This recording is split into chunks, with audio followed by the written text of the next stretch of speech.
Okay, so now we're starting some of the advanced techniques here. What we're going to do here is I take in this panel, I'm going to go and I'm going to right here, right about here, going to do more an advanced tear, have it ripped open right here. And then I'm going to go and paint this all black and put some more advanced flames up there with skulls inside of them, then detail the skulls and everything. I'm going to come back in here and burn and singe a little bit of the orange color down here. So we're going to start our first technique. We're going to take some of this masking, just like we did with our other tear. We're going to lay this down and we're going to sketch out our tear. This time now, the other tear as we did it was just more of a simpler, just a curve. We had the shadow, highlight in the middle, and that one little shadow. What we're going to do here is we're going to add a little bit more to it. We're going to make these curved a little bit more here and there.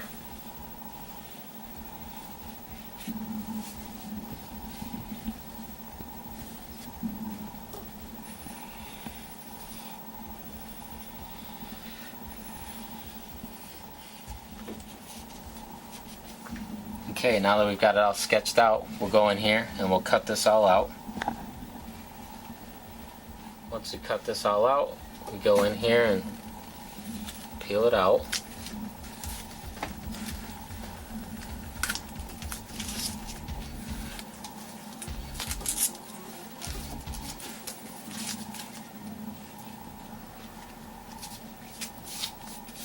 Okay, and we'll take our black. Now before, we just went through the inside, right here, half on this, half on the inside of our tear. So we're going to do the same thing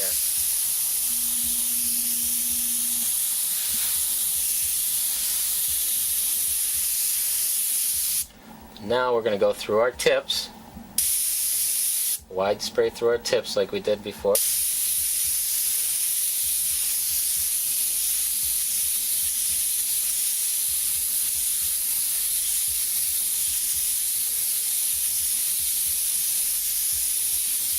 Now, just like we did with the checkered flag and the American flag, just here and there where there's some bend, we're going to go and put some more shadows, nice wide spray.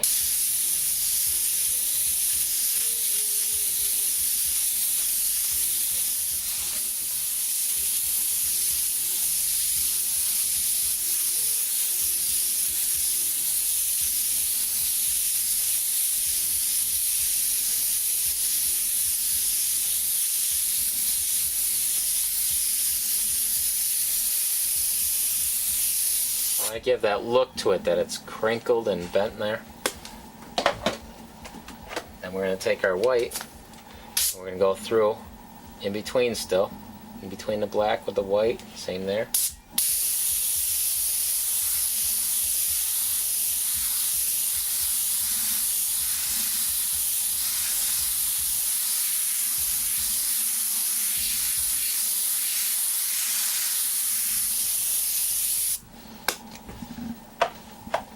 And now we can unmask that.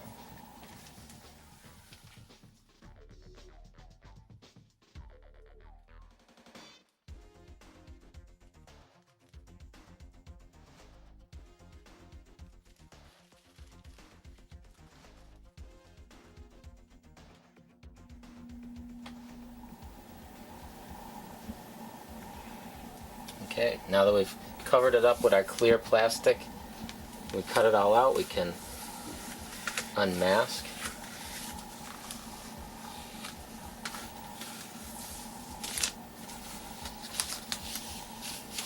Once again, the same as our other tear, we just want to go and keep our tear all covered up and protected so we can put our drop shadow in there. And take our black and right on the inside curl.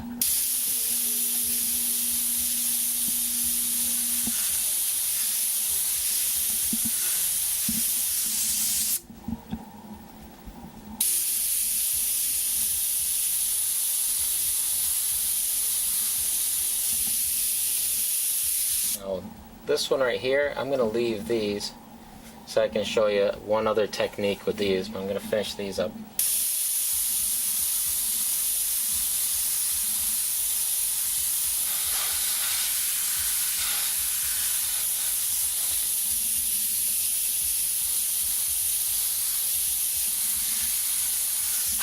Okay, so we'll unmask that and I'll show you actually. We're going to use this stencil. We can actually come in here and line this up right along the edge. Instead of doing all this masking, this could help speed up here and there. You can line that right up on the edge there. Start on your masking on your shield. And you just draw it away like this. This would actually be a little quicker than masking it all, cutting it all out.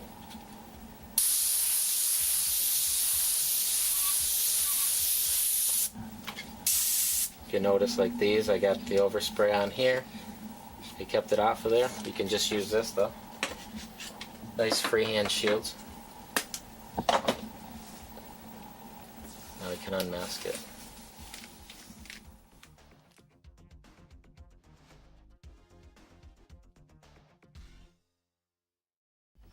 Okay, now we'll take a piece of the masking. We're going to cover this right up. So we can paint this all black so we can do our flames. We're going to take our razor blade and right on that edge, we're going to cut it. Now if you miss that line at all, make sure you cut into the tear. We don't want a little orange gap in between, so you want to make sure you cut into this side as opposed to cutting on the other side. We're going to take a mid-sized gun with black in it.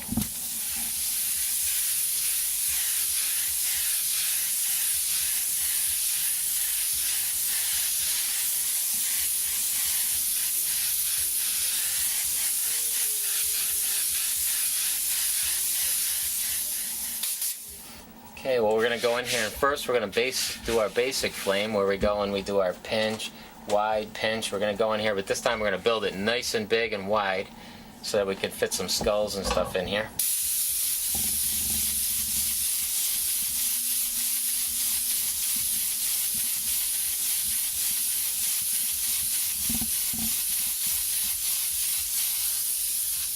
Okay, so we got it pinched, wide, right around here. Bring it up to a pinch. Doesn't matter how wide, we want it nice and wide right here. Remember, we're going over the middle. Keep building it up by going over the middle and let your overspray just build to the sides. And pretty far back. Distance-wise, we want a nice wide spread. Okay, so you can see our pattern. Pinched, wide, pinched, wide, pinched, wide, pinched. We keep that theory going.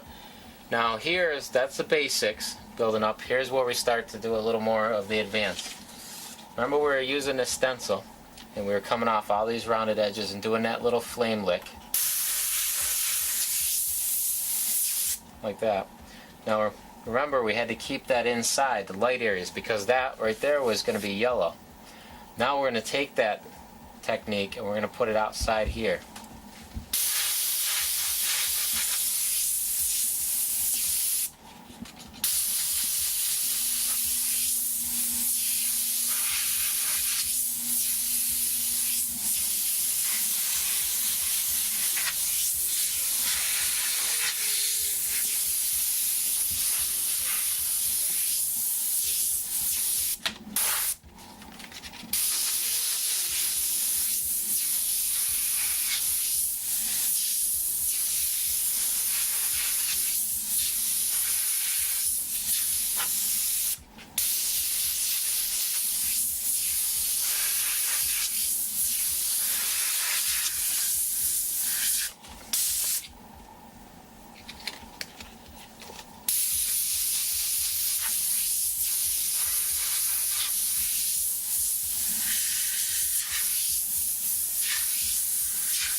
Okay, now if you're looking at this advanced techniques part of the DVD right now, you should be able to go in here and do these little flame licks, at least to a certain degree. You should have some control now from doing them on the first one. Once we have enough of those all around the outside, we're going to take our red oxide. Now with this color, remember before we just went around the outside edge of our flame, blending it off into the background as well as letting the overspray blend inside here. That's what we're going to do, the same exact thing that we did before. We're just going to ignore all of these little flame licks around the outside edge and just cover them totally up with this color. We're not going to go around each individual one, we're just going to cover them right up and just stick to our regular technique right around the outside edge of the big fuzzy flame.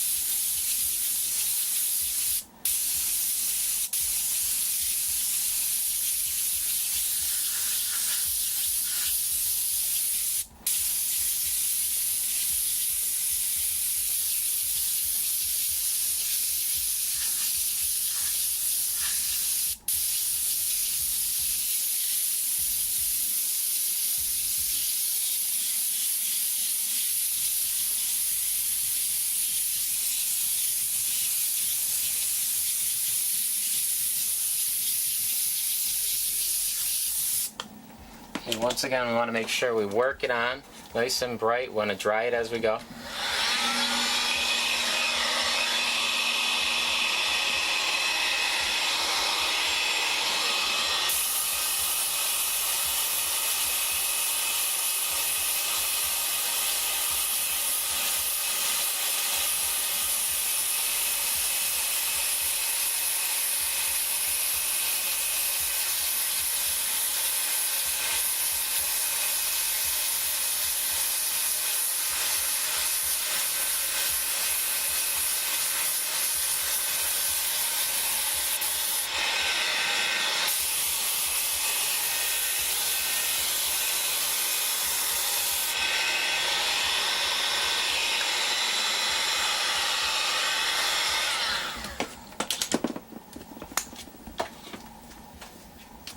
Okay, we're going to go in there now.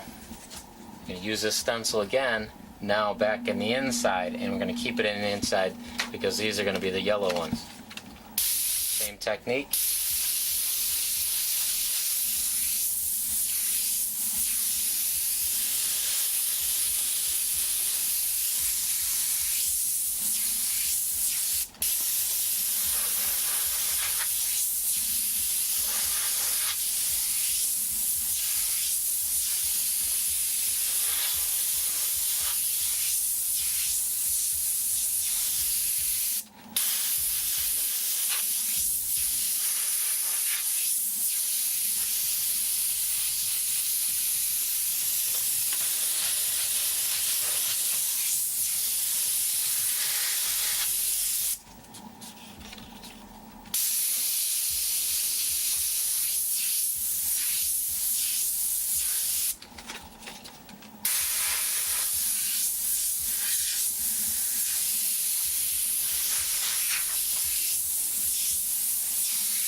The last step is take the transparent yellow and just put it over top of it all again.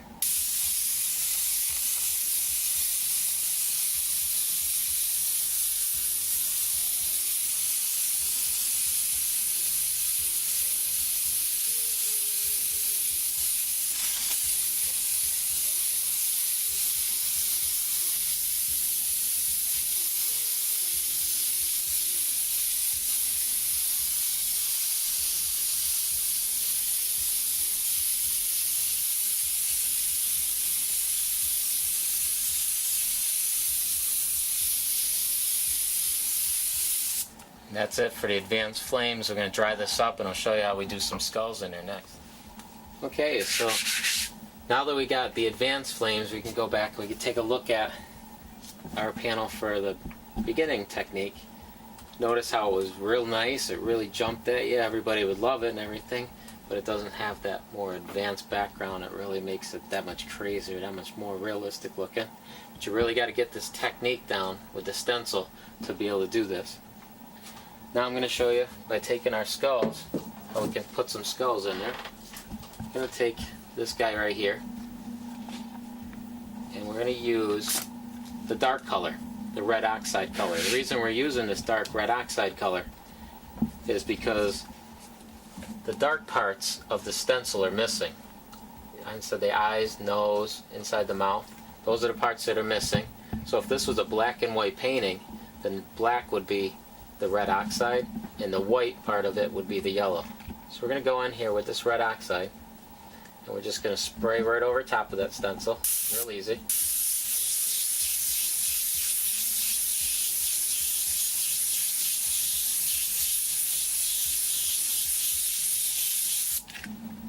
And there we've got our skull in the flames.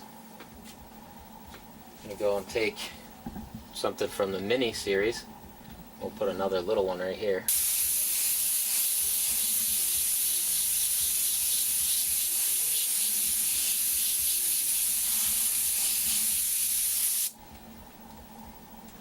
Okay, now I'm going to take our stencils, I'm going to go back in and I'm going to show you how to detail it up and then make them look like he's made of flames. Bring them out a little more. Okay, now we're going to go in there and we're going to detail this guy up a little bit more. We're going to both bring him out a little bit more, but we're also going to blend him into the flame, make him look like he's made of fire.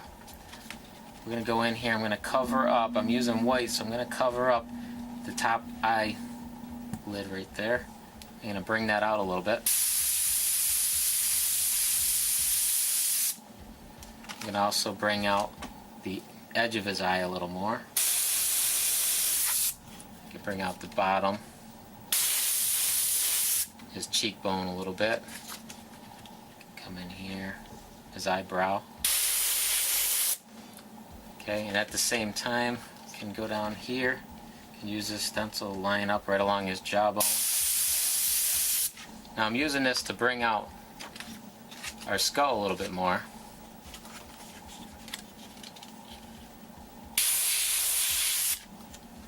But I can also use it as my flame technique. Go in his eye, put a little flame. You can go right through this one right here. You can bring that back out. You can go in his mouth here.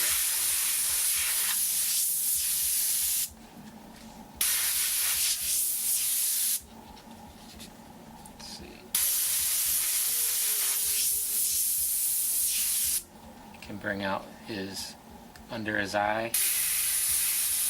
So what I want to do is use this stencil to both enhance the skull here and there, but we also want to go and work our flame technique and make the skull look like it's made of flame.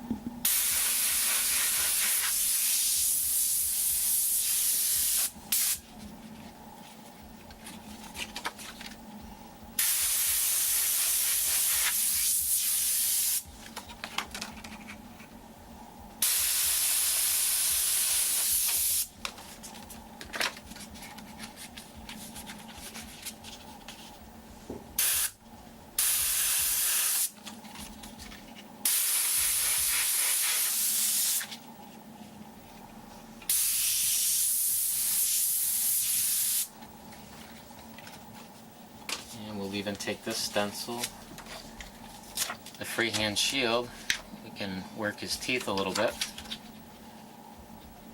cover up his tooth, and we'll bring out his gum line a little bit.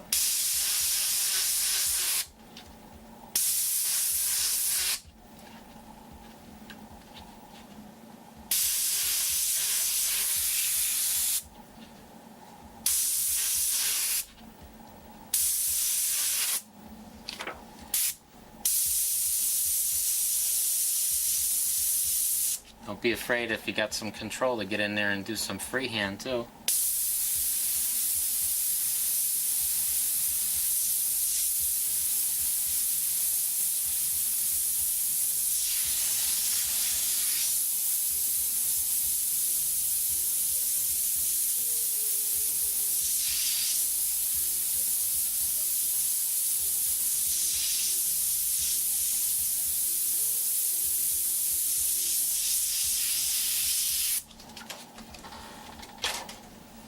And the last thing we're going to have to do here is just take our yellow and go back over this white again.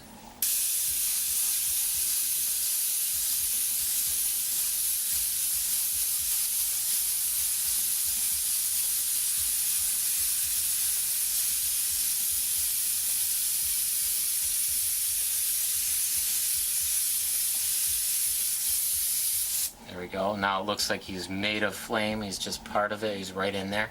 We can blend him in some more. We can bring him out some more. It's up to you. Okay, we're going to work this little guy in there. Take some yellow, put it right over it.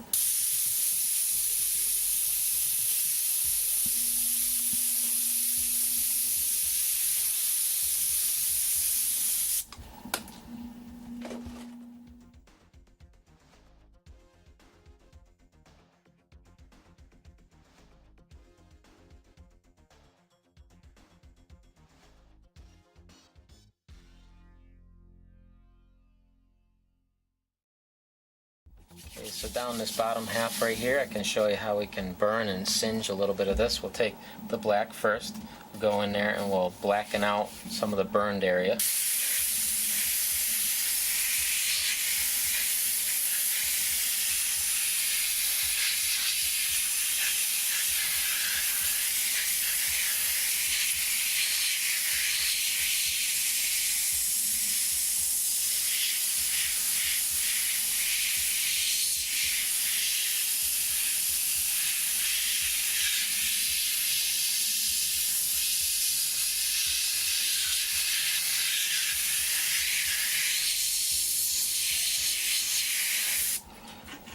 Okay, next we're going to take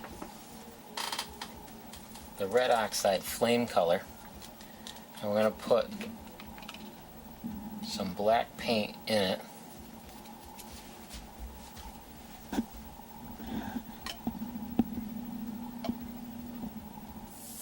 Now we're going to take that new color, we're going to go right around the edge and we're going to drag it up.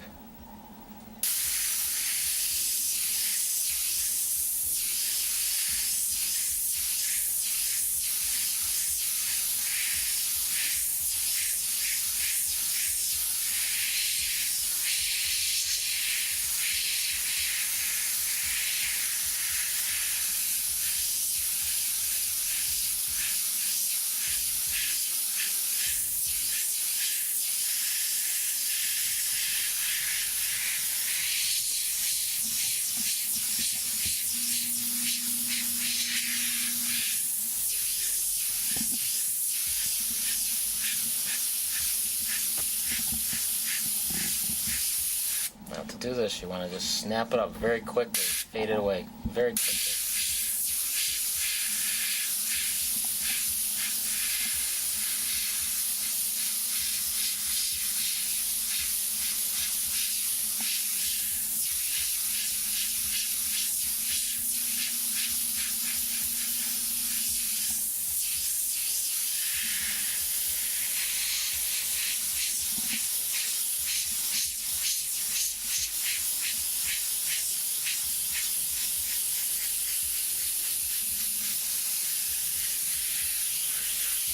To make it even nicer than that, we can go in here and if we got a lot of control, we can do just this thin little white just here and there just to bring out some of this edge a little bit.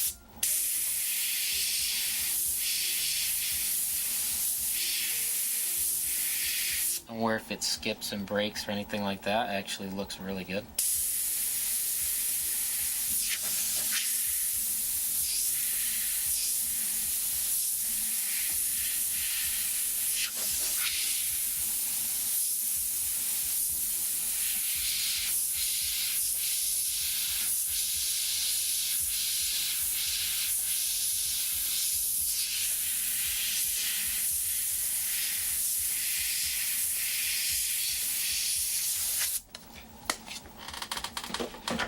Back to our flame color with the black in it. Just lightly go over them.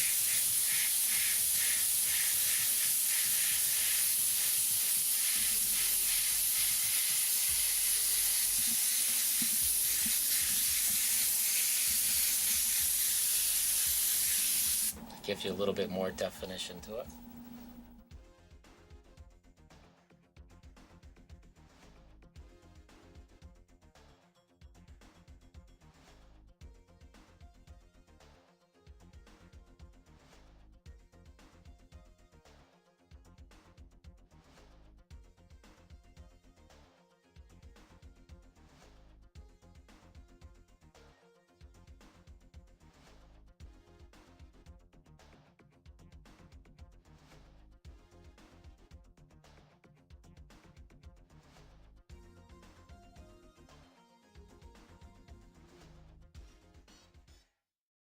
Okay, so while we're doing flames, people have always asked, can you do flames on a light colored background? Well, normally you couldn't because you didn't have anything for this red oxide color to blend off into. Well, now, doing that little flame technique where we use this stencil, we tighten it all up, we're able to go and take a light colored background and able to do the realistic fire there. What we're going to do is we're going to take this technique with the, now instead of white, where we go in here and we detail it up with white all the time and then we put yellow over it and stuff, what we're going to do is take this actual color, the red oxide color, and we're going to go in here and we're going to use it the same way with the same technique that we use the stencil.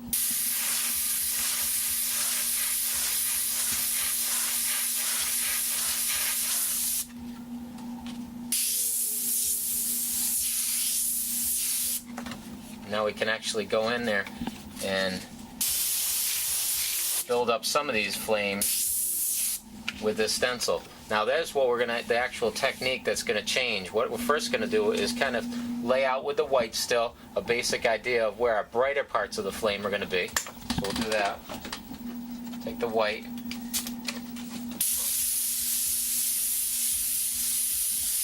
And this we want to follow the basic rule we've already been using.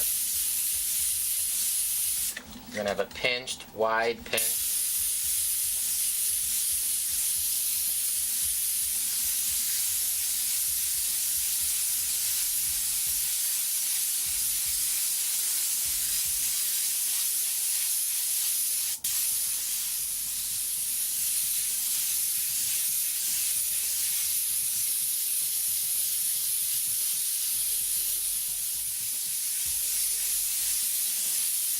I want to make sure we build it up pretty big here because I want to throw some of the skulls in here again.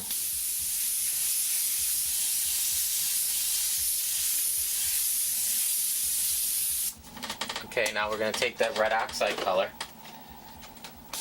and we're going to go and we're going to do this little new technique right here all around the edges like we're building up our advanced background.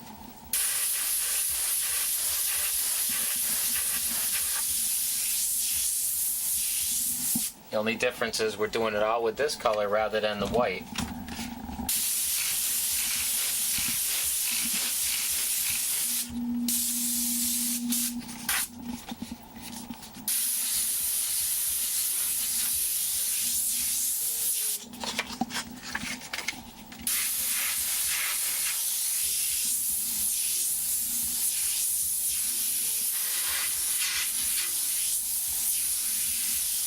Now normally we're going to go around the outside edges, and like we said before in the first, we're going to blend this overspray right here off into the background.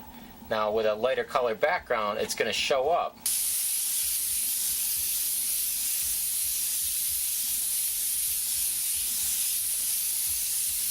So as you see, there's nowhere to blend it off into. That's where we're going to take this stencil and we're going to tighten up that edge.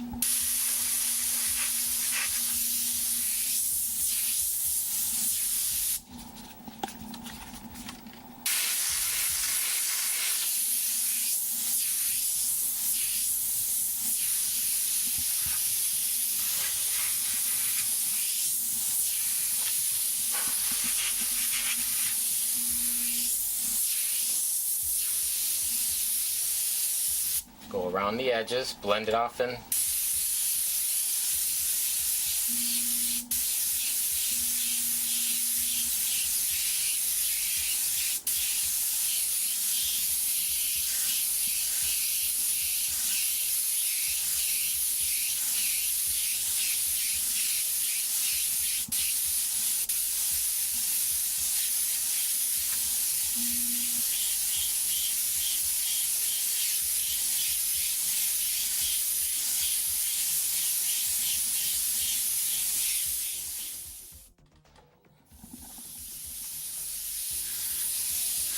So we're going to continue to go around all the outside edge.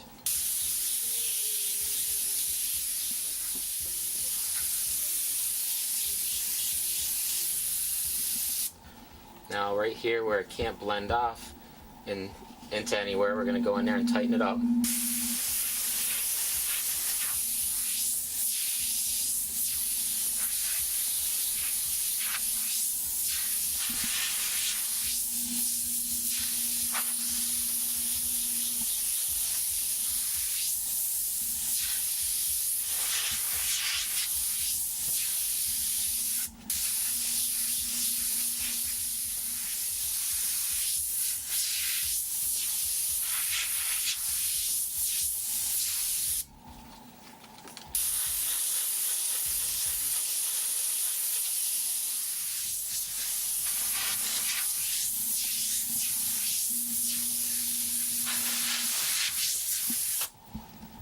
Okay, next step. So now we're going to take our stencil again and we're going to go back in here and do that standard technique where we're going to do the white flame licks with this right inside all our light areas.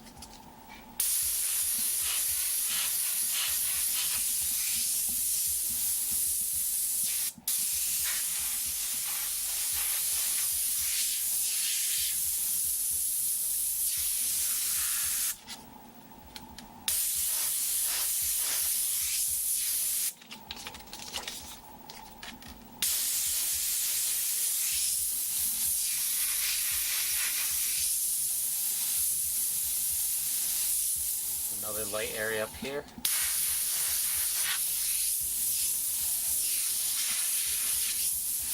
Another one right in here.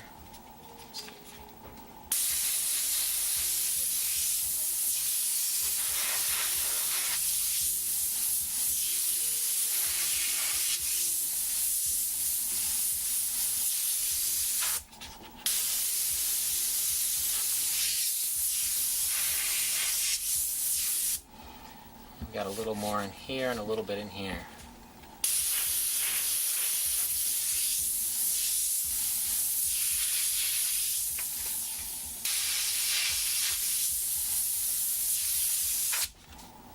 Okay. Next, in the last step, we just take our transparent yellow and go right over it all.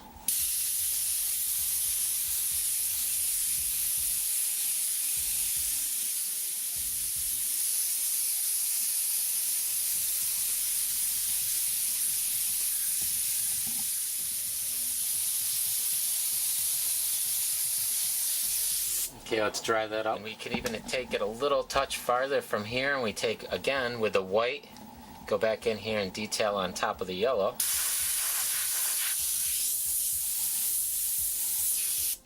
Can bring out some of these right here. Just a little bit more.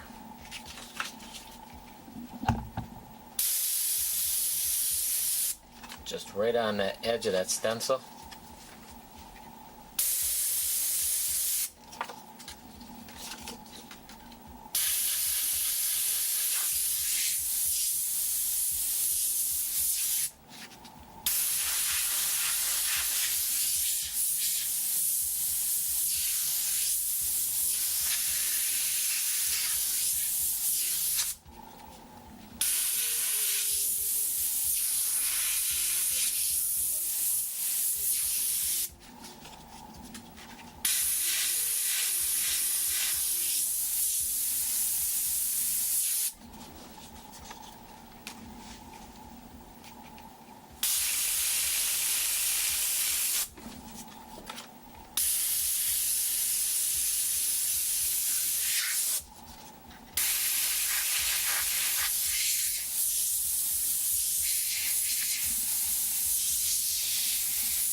We'll take yellow again.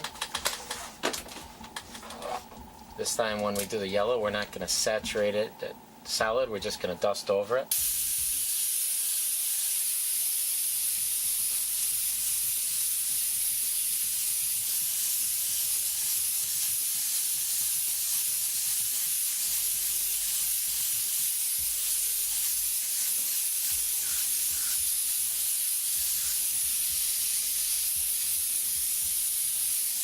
Adds a little bit more brightness to it. A couple hot spots here and there. Adds a little bit more depth to it.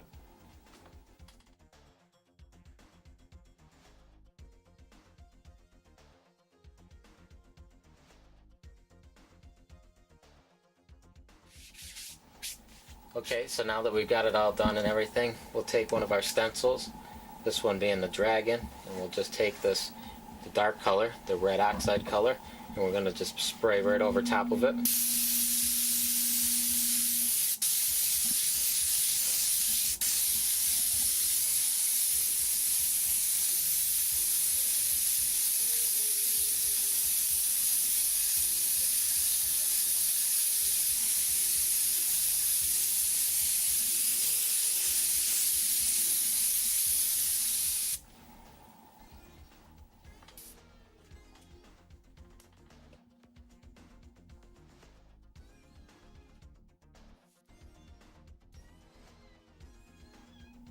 Okay, now we can take a combination of our freehand and our stencil and get in there and detail this up a little bit, bring it out here and there.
And we'll take the yellow and go right over top of it and make him part of the flames.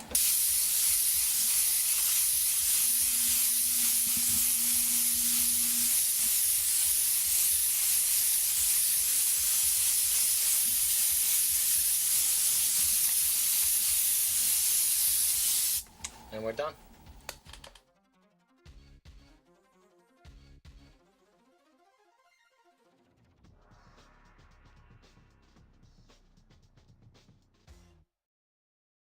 Okay, so now what we're going to do is I'm going to show you how we can do a blue flame. I'm going to do a blue flame right here, and I'm going to do a green flame over on the other side. So we just mask this off to divide it up. We're going to start with the white. This is only going to be 2 colors. It's going to be about the same 3 steps, but it's going to be 2 colors. We're going to come in here and we're going to do all our shaping once again, same technique with the white.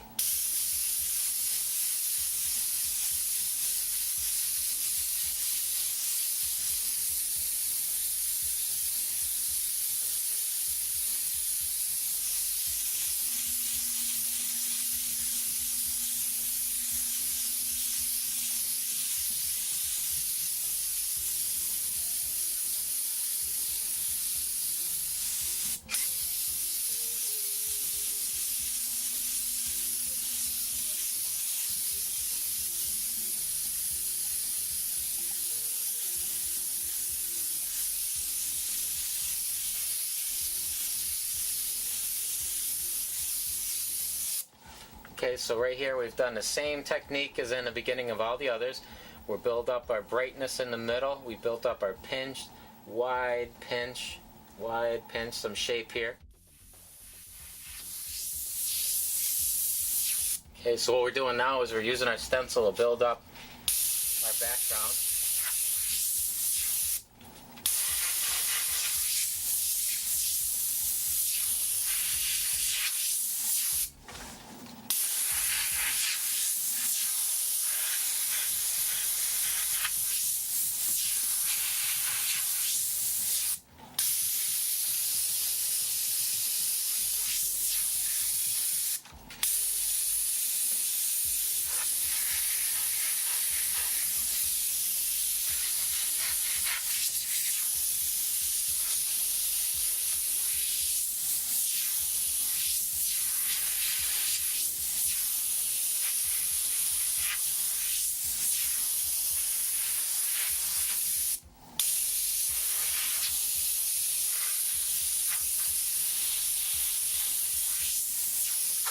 Okay, once we got all our first background and everything all laid out in the white, we're going to take our transparent blue and we're going to go right around everywhere that we would normally put that red oxide color. We're just going to use the transparent blue.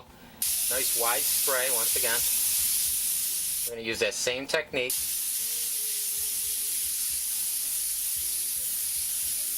What we're doing once again is blending the overspray inside to the white, and it's also blending off into the background. We're just going to go right over top of these detailed flame licks in the background.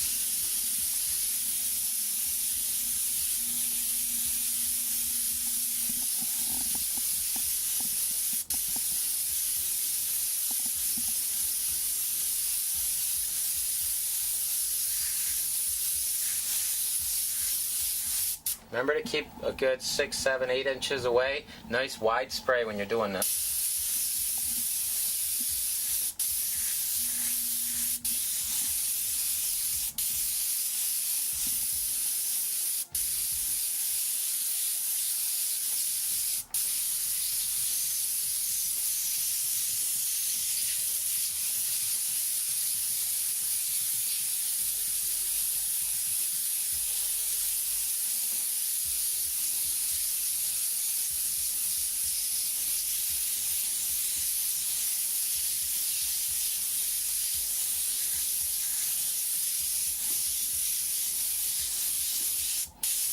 Okay, now that we got our background all done, we can go in here and we'll take that stencil again and we'll be detailing up the inside for the lighter blue. Okay, once it's all dry so our stencil doesn't stick, once again we're going to go in here, we're going to use that same flame lick technique that we did to dress up all the background, and we're going to now keep the ones inside here with the white.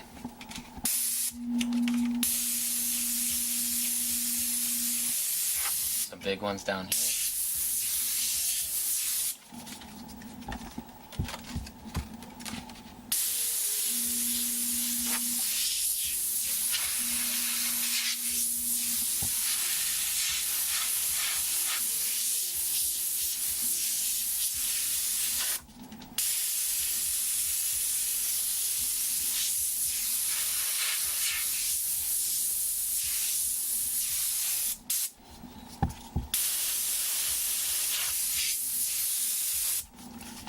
area up here we'll tighten up.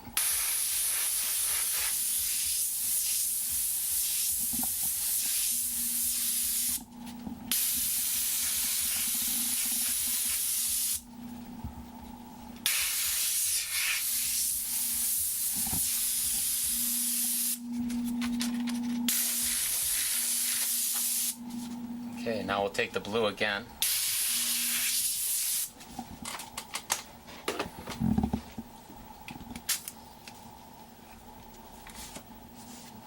And we'll go dusting right over top of all that.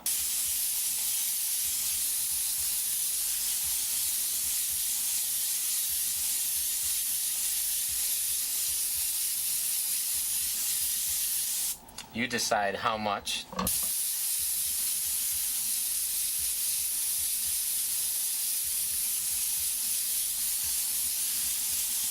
Remember, we want the light blue flame inside there, and we want the dark around the outside edge. We don't want to go too much and make it all just one solid blue. So now right on here, on this little edge right here of our stencil, we'll go back in, line that right back up there, and just very lightly bring that back out again. Right here, just a couple of them. Bring out this one right here.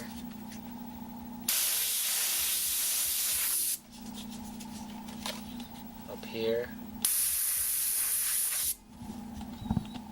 There we go.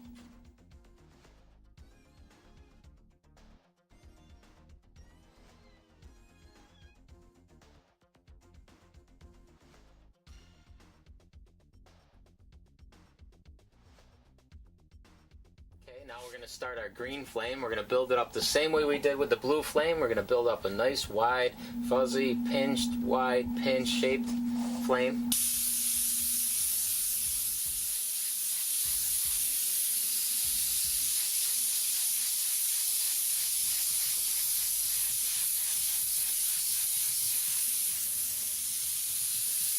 Okay, now we're going to go in here with the white, and we're going to use the flame stenciling technique and detail up our more advanced background.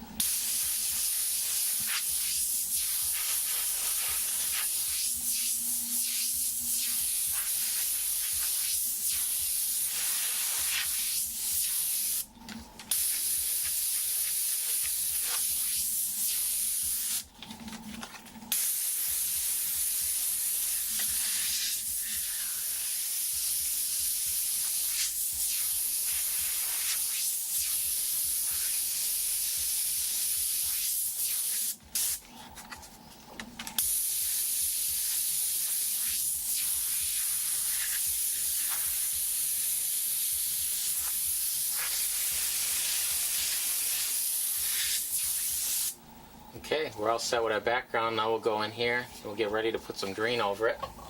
Okay, we're going to take a nice transparent green and we're going to put it over top of it. Make sure it's transparent.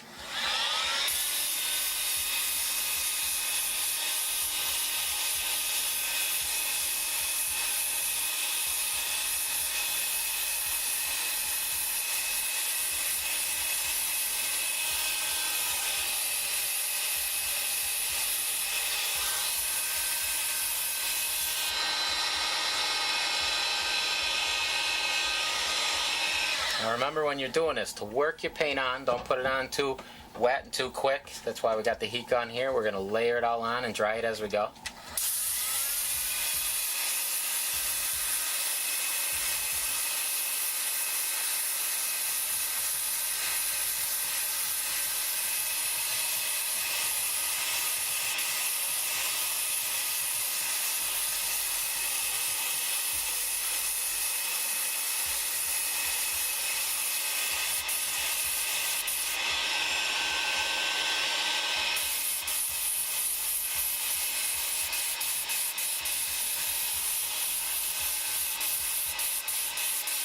Now remember, we're putting it all around the outside edge. We're just blending it off into the dark background. Same way we did our red oxide and our realistic fire. We're going to come in here again with our flame stencil, and now we're going to keep the white, we're going to keep it inside our light areas, and we're going to do the little flame technique again to detail up this.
ready for our last color.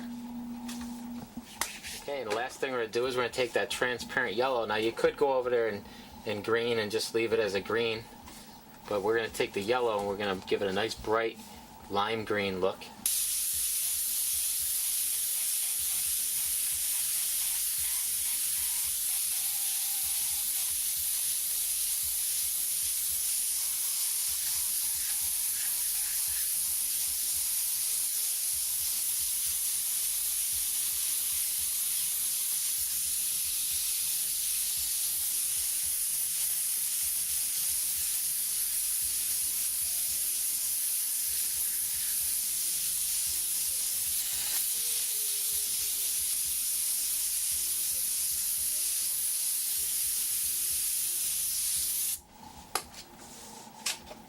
There we go. And if you want to tone it down, you take the green and go around the edge and tone it down a little bit.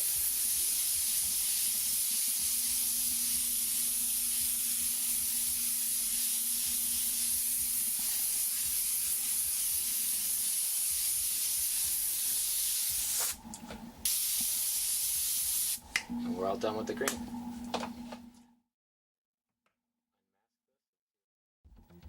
Okay, remember this panel from the First Techniques DVD? We're going to go in here now and we're going to add some more advanced texturing to it, some bullet holes, cracks, different things to dress up and add character to our stone.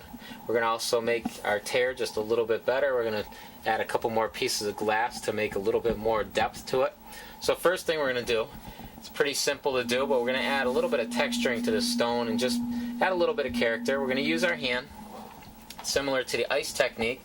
We're going to go in here from a distance and we're going to just use a wide spray, dust along our hand, and then kind of just shadow away from it.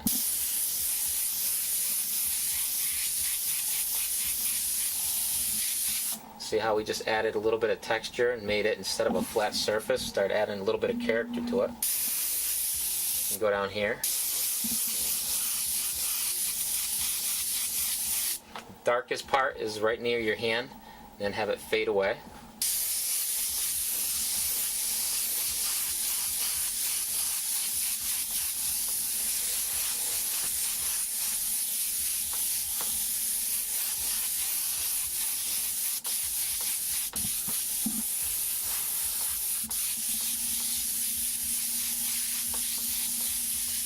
Adds a little bit of character to it. Now we're going to go in here, we're going to get really close, and we're going to add some cracks and stuff to it. Okay, now to do a crack, we want to get up really close. We're going to actually duplicate what we did with the lightning.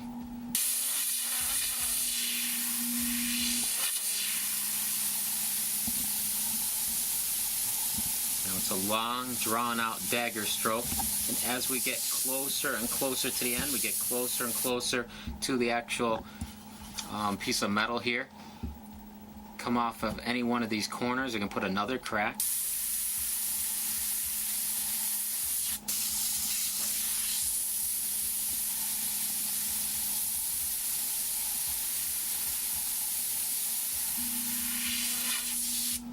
We'll put another big one right here.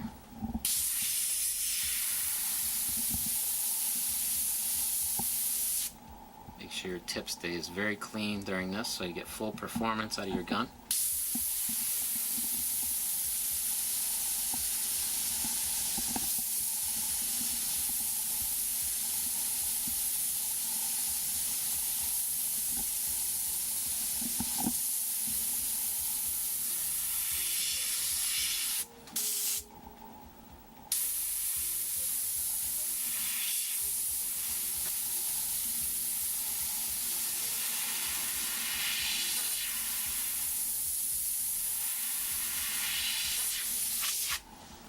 We'll put one more down the left corner.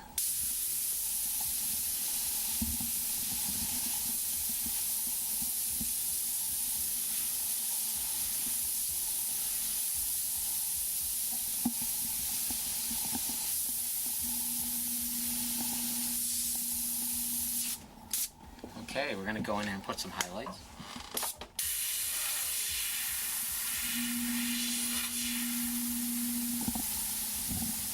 Now as you can see, we're doing on the bottom side. We're going to keep that going on the bottom side of every line here.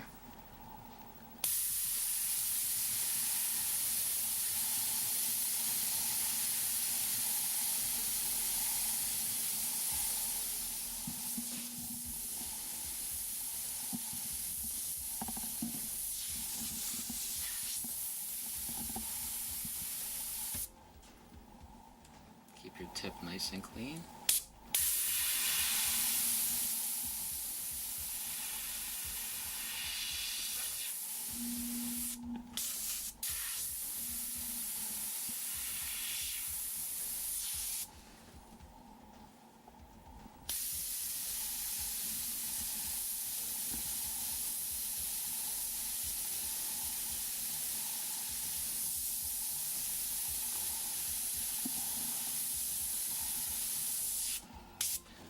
Alright, we're done with that. Now we'll go in here and add some staining to it. Okay, what I did right now is I just took a piece of that clear mask, and what I did is just masked off this area up here, and I'm going to have some staining come from underneath right here, and then I'm going to have a couple from the cracks. Now remember, we took that red oxide flame color, we add a little bit of black to it and everything. We came up with this nasty little color. We're going to take that color right there, and we're just going to put some stains. Make sure you do these stains slow and then drag it away very quickly, so it just looks like some water had been running there for a while and left a nasty little stain. Start right here.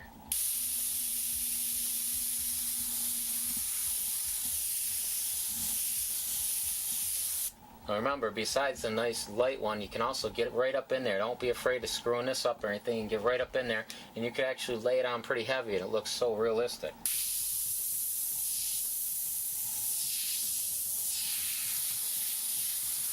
Have it come from the crack here and there.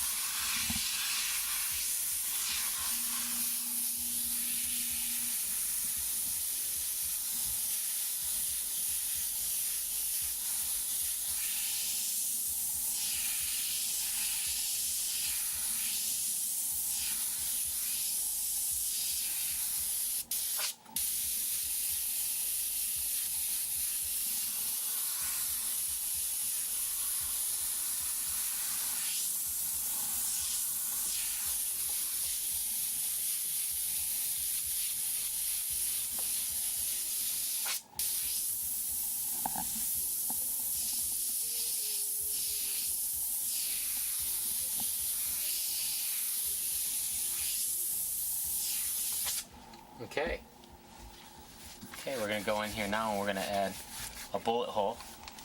We'll do it right here.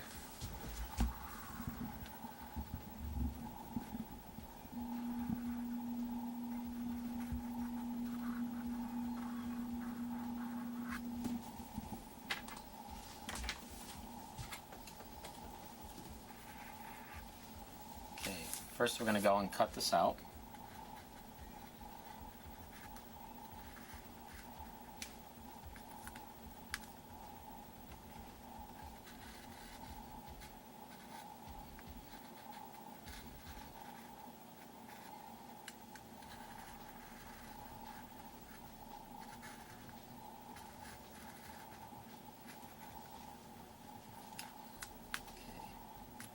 Hold on to this. Okay, we're going to start with our dark black color. Now we learned earlier with the lettering stone right here, to make something look like it's embossed, raised up, we go and put black on the bottom side and we put white on the top side. Now for something like this, to make it look like it goes in, we're going to do just the opposite. We're going to put black on the top side and white on the bottom. Nice wide spray just like this.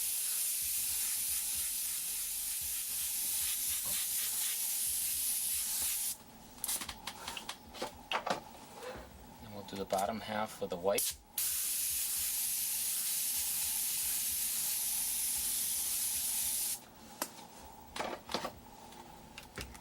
Make sure that's dry. And we'll take the actual hole itself, put it back on there. Spray that solid black.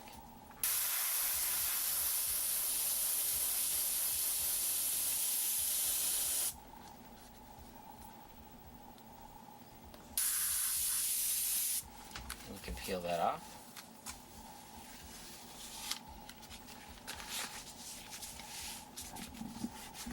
Now I'm going to show you how we can use the stencil that we designed to make that even easier. And we'll put another one right over here. Take that stencil, I'm going to use that one right there. Just tape this in place, black on the top half.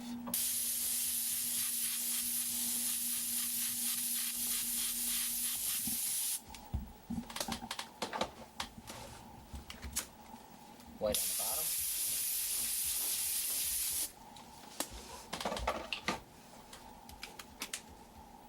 Make sure these cracks are dark.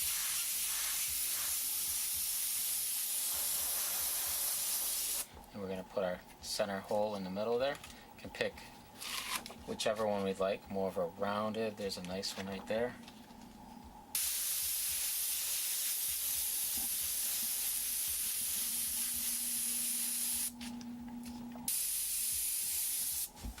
There we go, quick little bullet hole.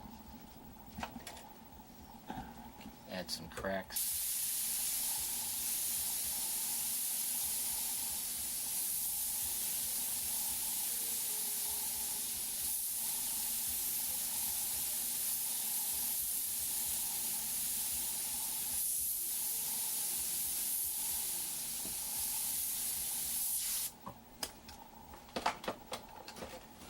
Put our highlights on them.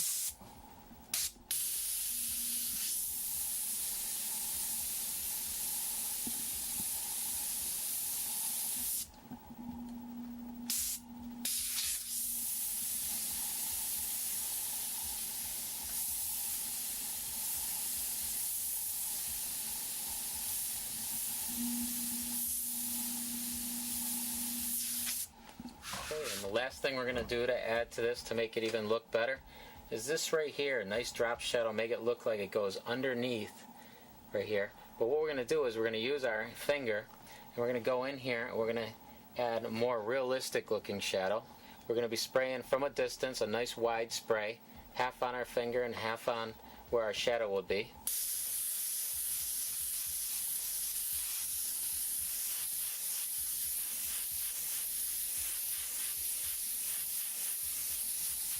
Gives us more of a realistic looking shadow or defined edge.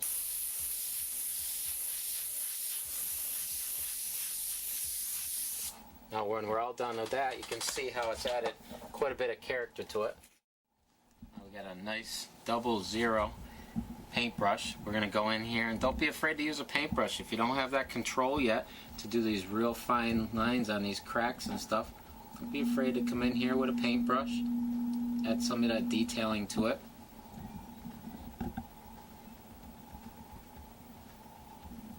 Dress up some of these cracks.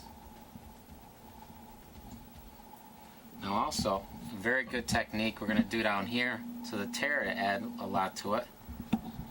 Get some paint on the brush. We're going to come in here and on the inside curl where we got that shadow, we're just going to go and press it down and we're going to drag it along a nice wide, give it some thickness to it.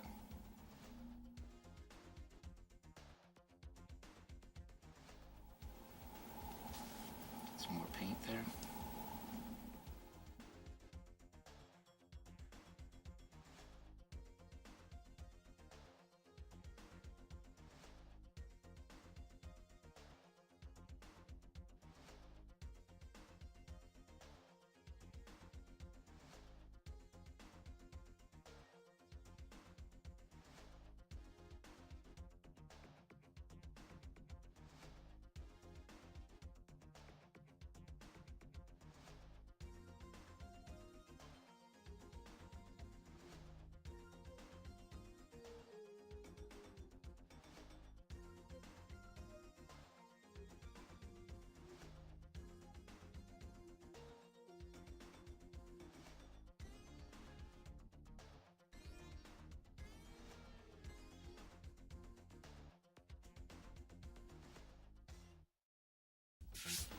Okay, so far we're ready to do some more advanced techniques with the sheet metal. I went in here and I did my sheet metal technique. I went in here, put my masking down, drew my pencil lines in there, put my masking on, the edge right here, did a wide spray from a distance, created the surface glare and everything, and now we're up to the point where we pencil in little indication marks of where our rivets are going to go. Now, if you remember right, we used this stencil right here, and I'm just going to quickly cover up so we don't get oversprayed in the Phillips head part there, but we used this little circle right here. We went in there, if you remember, we colored in solid. Then we moved it down just the tiniest little bit, and we dusted it in. And we created our rivet. Then we went on there and put a little white highlight. Now we're going to take this a little farther and do a little more advanced technique. We're going to go right around where the rivet is going to be. And remember how we did the bullet hole in the cement, how we did the shadow at the top and the highlight at the bottom, make it look like it went in. Well, we're going to go and do that same thing, but instead of having a tight stenciled edge, we're just going to go and we're going to do it freehand. It's going to be that tiny little dagger stroke, like this, on, off. We're just going to back it up, okay, like real faint. We're just going to put a half little circle around there. I'm imagining my light source is coming from this direction.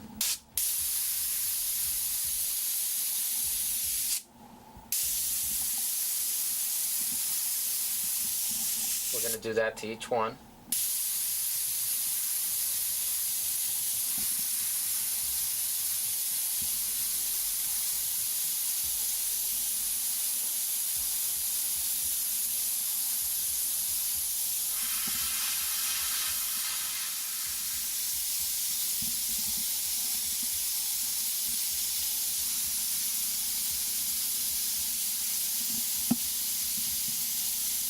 Take white, and we're going to do the same thing with white on the bottom half here.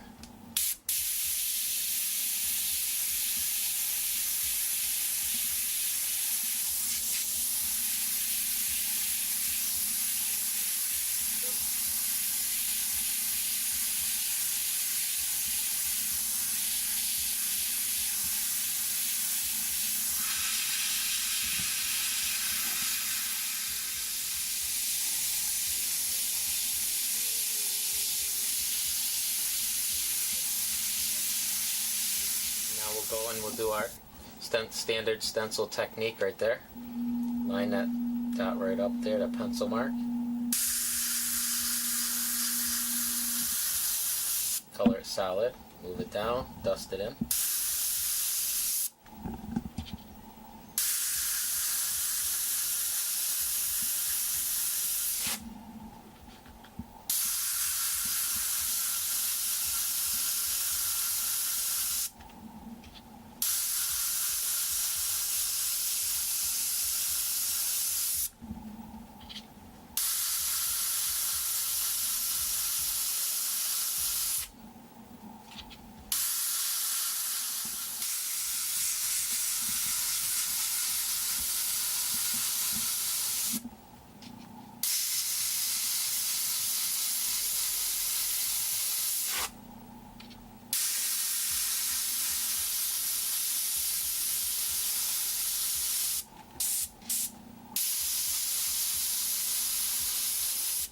And now we'll throw our highlights. Just take white.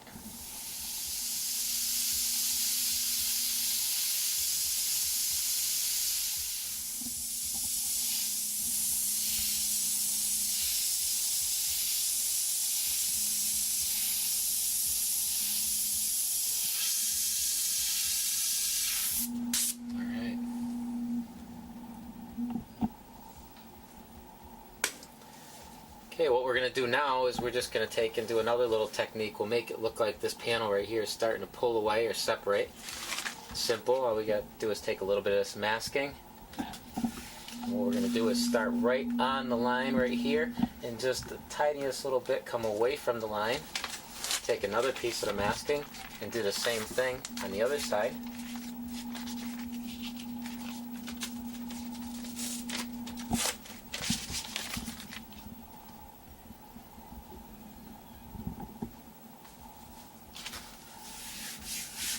So we got the tiniest little gap right here, and it fades away right till it closes up. We're going to take black, connect our black, and just spray that in nice and dark.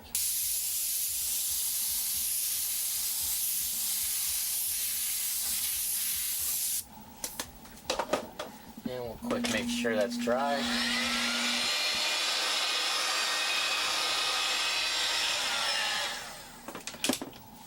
Pull that off.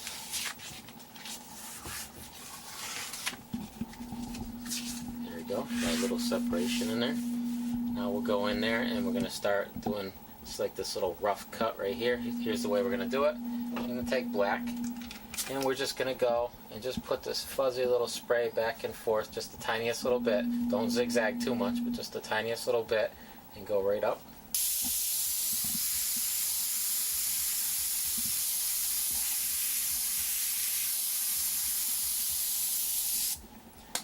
Okay. Now we're going to take a piece of this masking again. We're going to put it right on that line.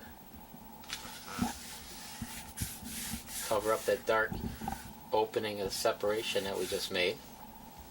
And we're going to take the white and we're just going to go and highlight bits and pieces right along this edge.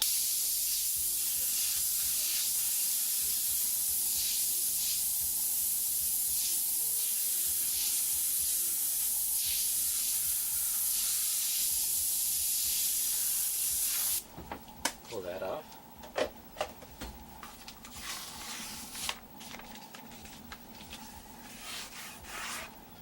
Okay, so we can bring this highlight right up on this edge too.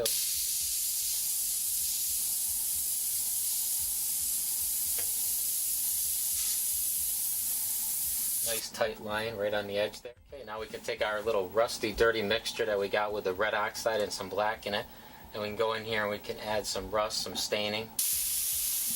Once again, we'll start up here.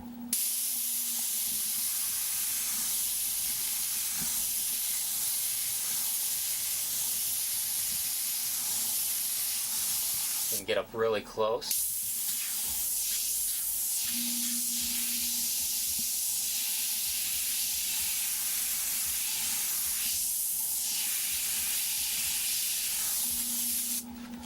Adds a lot of character to it. You can even have some more up here. Just come from off the panel and drag it down.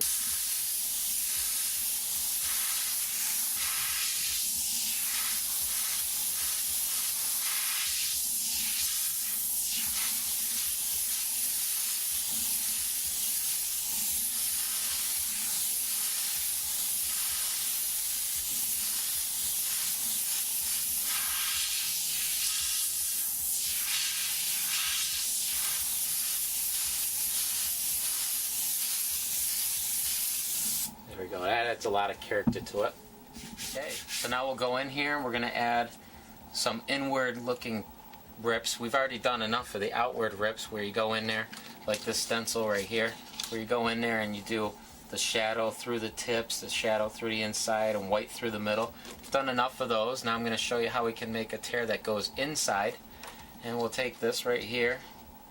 Right here we'll do this dark area.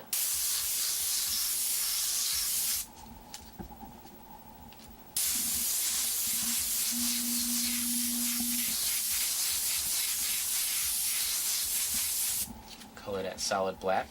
Now we'll go in there with a shadow and we're going to go right half on here, half on there.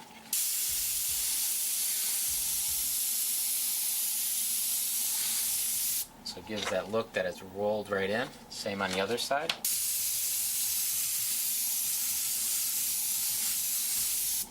You could do another one right up here.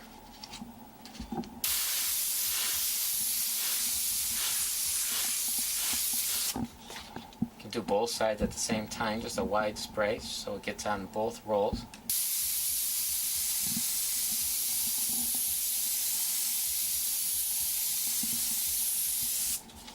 And we'll put another one right here.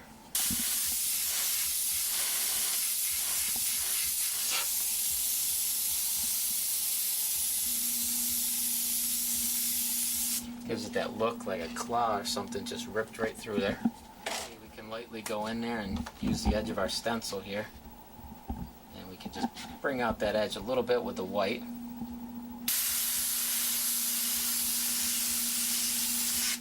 Don't go too crazy with this.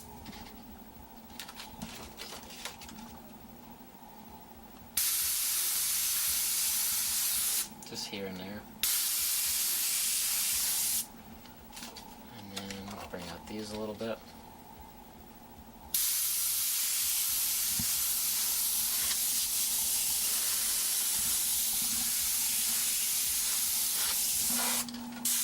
And next we'll go in here and we'll do some inward bullet holes.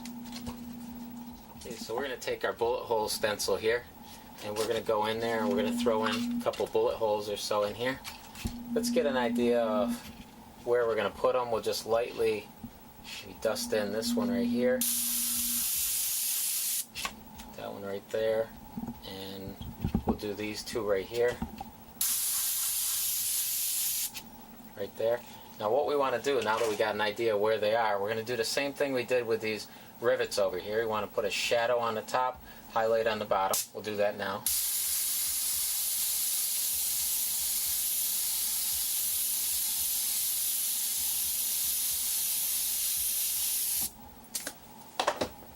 We'll put the highlight on the bottom.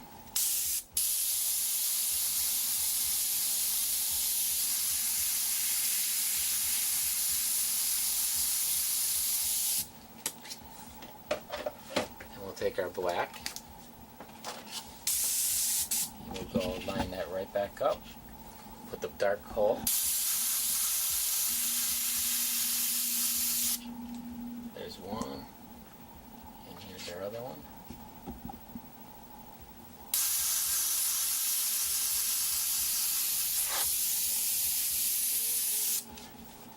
We've got a couple bullet holes going in. I'm going to show you how we can use the same stencil for a bullet hole that comes out, where we just taped it right up there, and we're going to go and use this one right here. We're going to go around the outside tips just like we do our tears, right around the outside tips.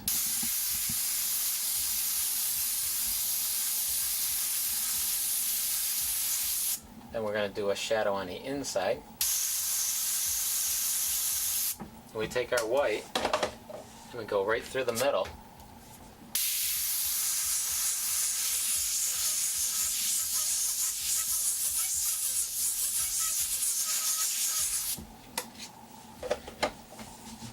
We're going to take stencil off. We're going to use our inside bullet hole. We'll use this one right here. Make the dark little hole right in the middle. Then we'll take the stencil and we'll line it right up so we can do our shadows. We do our shadow on the inside curl.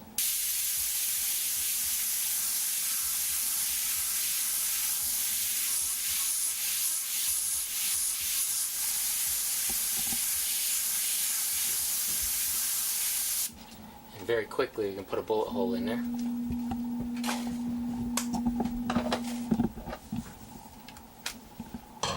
Now we'll take our stencil right here and we'll put a bolt right here and show you what we can do with this stencil. Put it right on there. We'll do the black on the two sides. This is the head of our bolt. A white glare through the middle.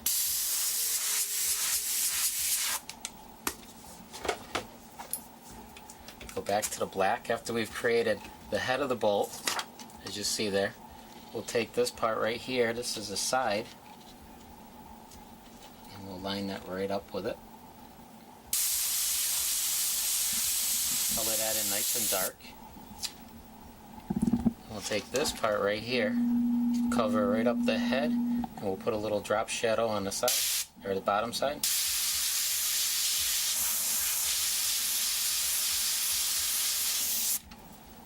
A little shadow to it. And we'll do another one right up here. Put that on. Our dark glares. Our white glare through the middle.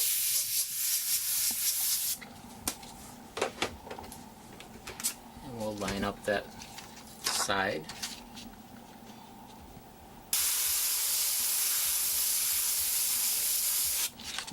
There, cover up the bolt, little shadow, and we're done.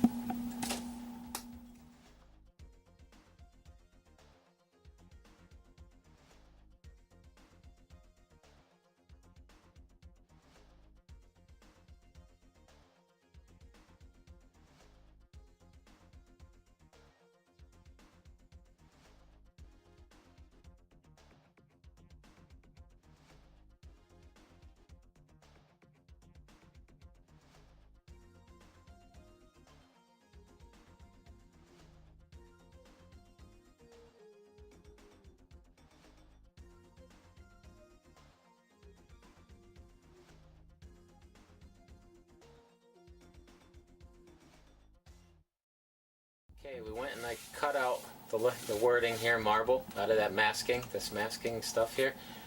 Now remember how we did when we wanted it to look like it was raised out. We did our shadow on the bottom side, and then we did our highlight on the top. We're going to do that same for this. Then what I did is, now the masking's on the outside here. We're going to make this look like it goes inward. So we're going to take and we're going to do just the opposite. We're going to do the black on the top and the white on the bottom, like this.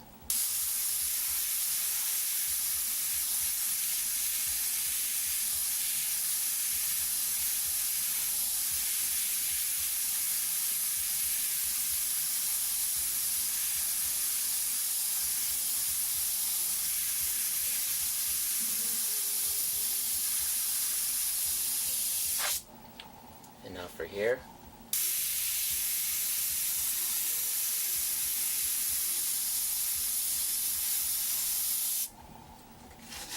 let's put a little mask to protect.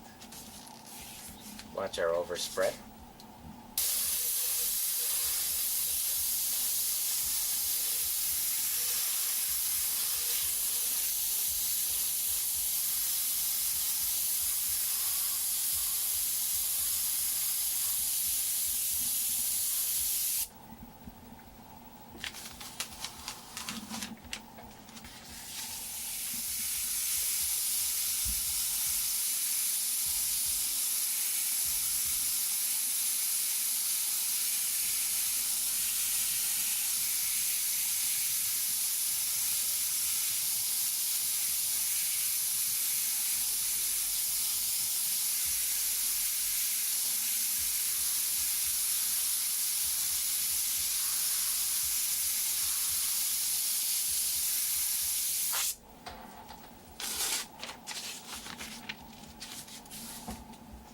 Watch your overspray.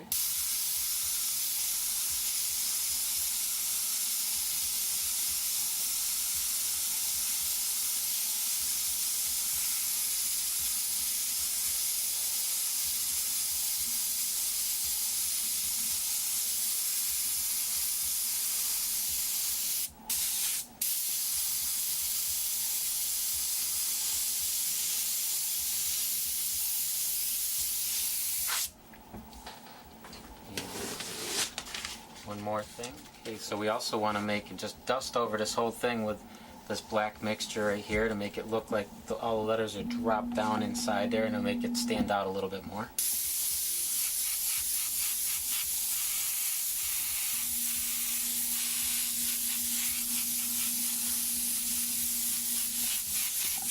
Slightly like that. So now we're going to take the white and we'll put the white on the top side of the letters.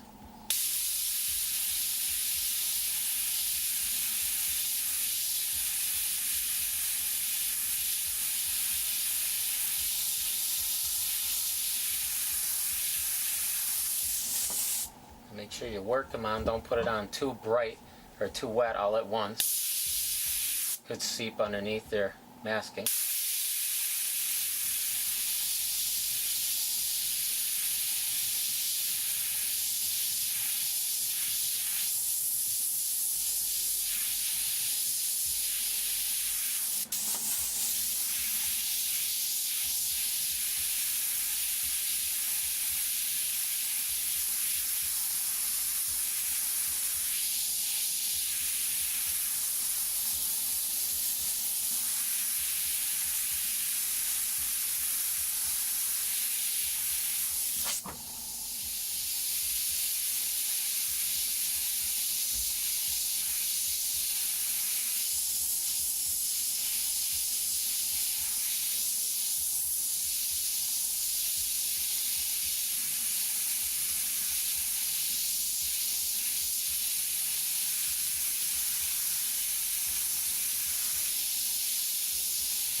And now we did the black shadow up here. We're going to do the white on the bottom to make it look like it goes in.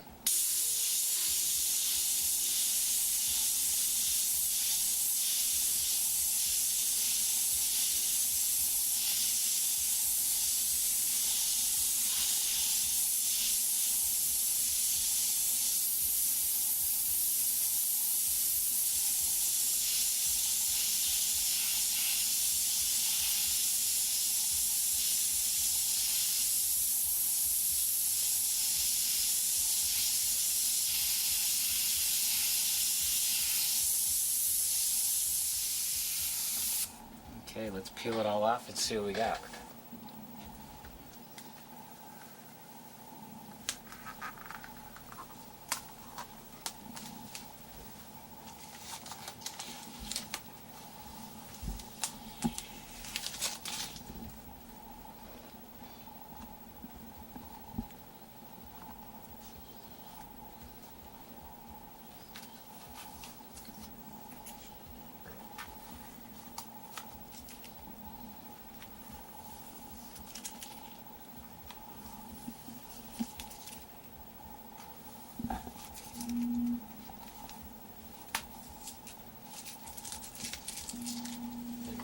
Let's take one more little thing here and dress it up. Take our little star stencil here.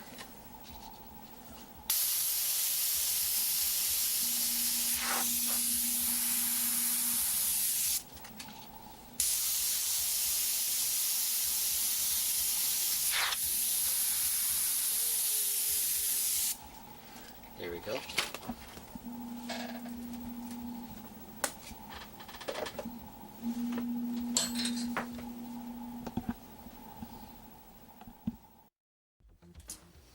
Okay, so we got a black panel here, and now, like I promised, I'm going to show you how to do the real fire even quicker on some of these bigger vehicles. Now, I got one of these guns, one of the touch-up guns for each one of the colors. We've got our white for the realistic flames, that special mixed up red oxide color, takes all the guesswork out of the flames, and then we got the yellow. So we got white, red oxide, and yellow. We're going to start with the white. Like I said, instead of a fan spray, nice wide fan spray that you normally would use for base coating or clear coating a helmet or anything like that, we're going to go and we're going to bring this down, turn this little button right here, and we're going to bring this spray down to a nice tight cone, which is basically a big overgrown airbrush spray. And we're going to go in here now. You'll see that instead of working our flame, we can quickly lay out a flame, which is real handy when we're working on some of those bigger projects.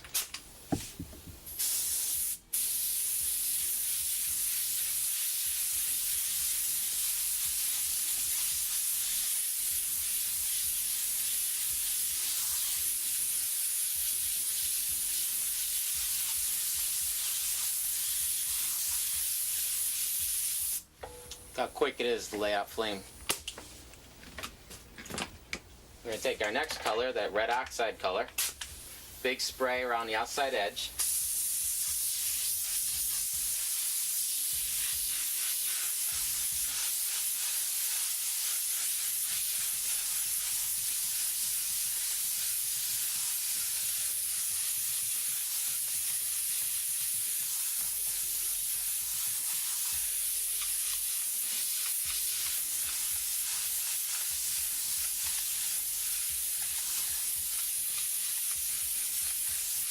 We'll dry that up real quick. Now the only time we're going to need our airbrush is when we go in here to put our little flame licks. This time we'll throw some of the flame licks inside that are going to be the yellow, and we'll also put some of the little ones out here that we'll go over with that red oxide color.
Another one of the big guns with the yellow in it, right over top of it all.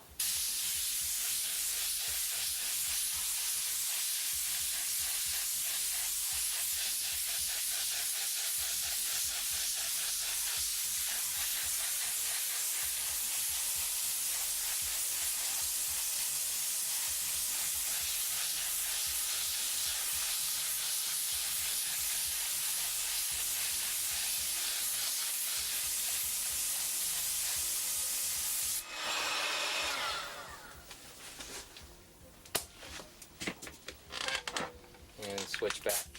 We can switch back to our red oxide color around the edges. If you want to make those a little more on the orange side.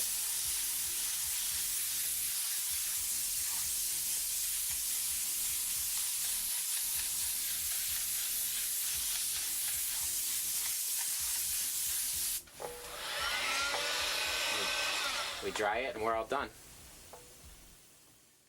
I'm going to show you how we did the water droplets right here. So what I'm going to do is take a piece of my masking, I'm going to put it right up here, and I'm going to draw some more of these out.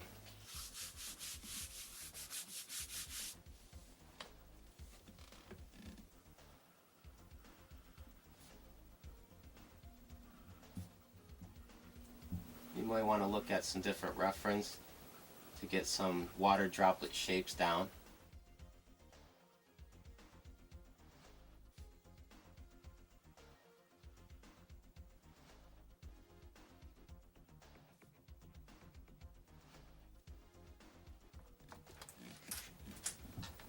And we'll cut those out now. A nice sharp new blade. Make sure you keep them very round.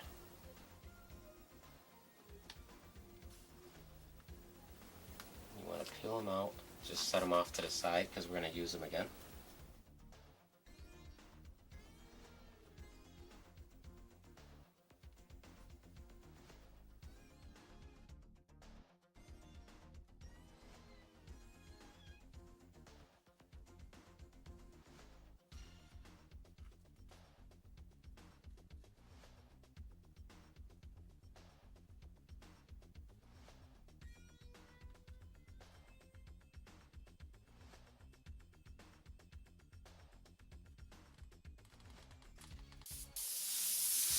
Okay, we're going to take our black and we're going to take and put a shadow on the top side of all of our water droplets here.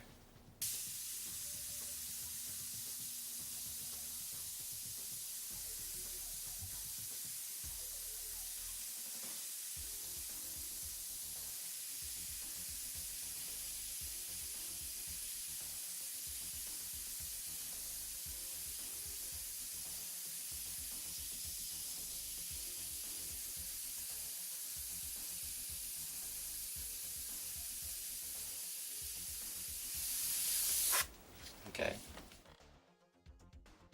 Okay, now we're going to get in here and do our highlight right on the top side, right on that black.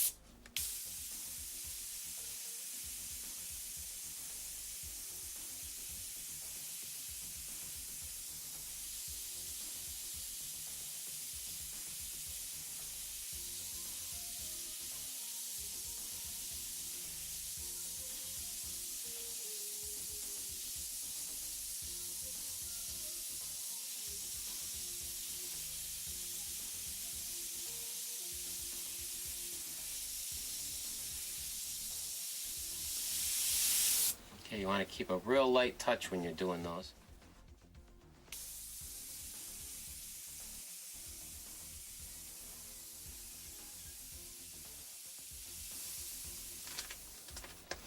Okay, we can peel this off now.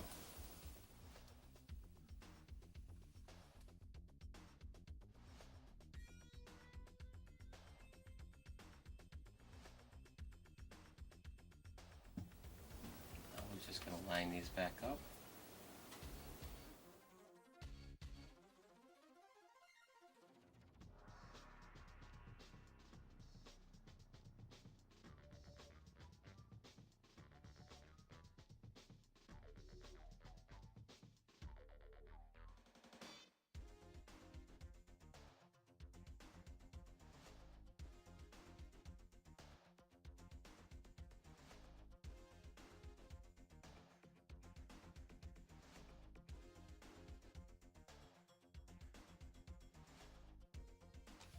Okay, once you got them all back on there, we're going to do our shadow on the bottom side of each one of these water drops.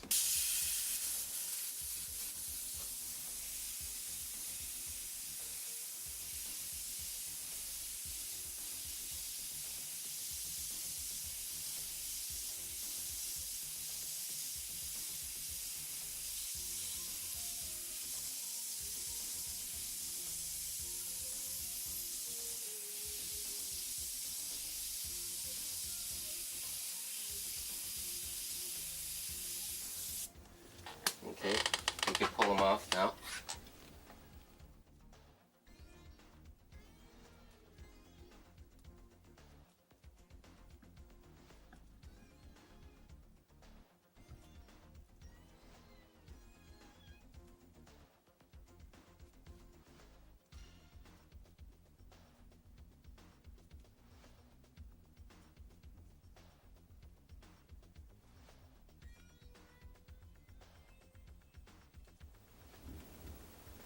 There we go, we got some water droplets.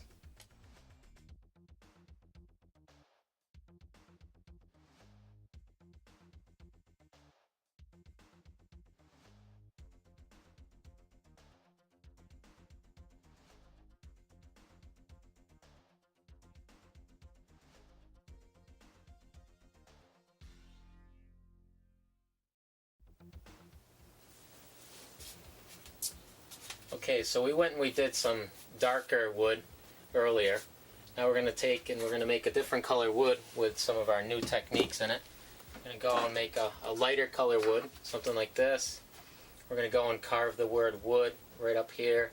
Going to burn a little bit into it, do some cracks, do some different graining in different directions, and give it a little bit of texture. Alright, to start off, we're going to go and we're going to lay out our pattern. Take some of our masking.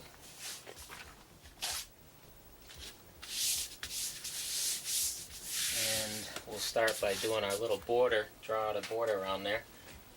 I'm going to use my ruler and measure out maybe about 2.5 inches for a border.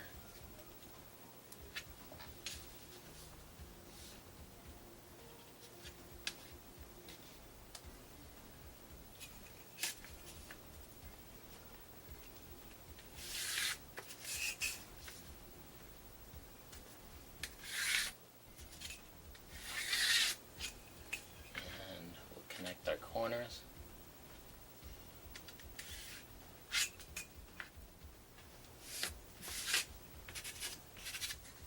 We'll take a nice sharp blade and we'll cut that out.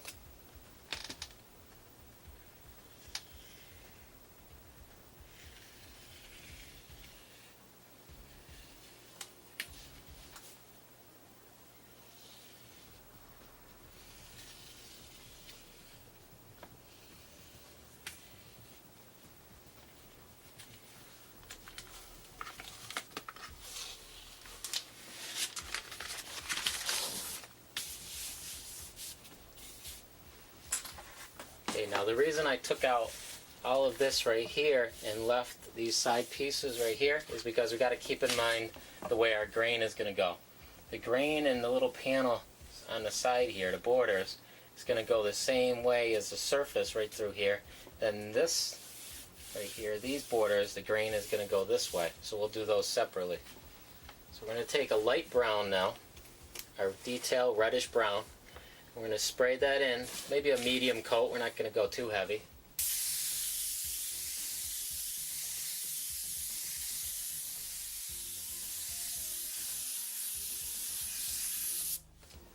We do want to make sure we do it quickly because we want it to be wet when we do our graining.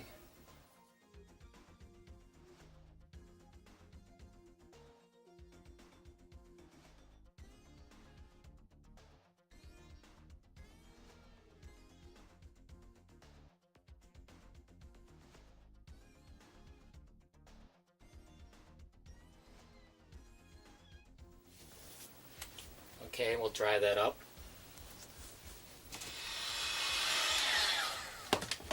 Okay, now that it's dry, we can unmask the other two sides.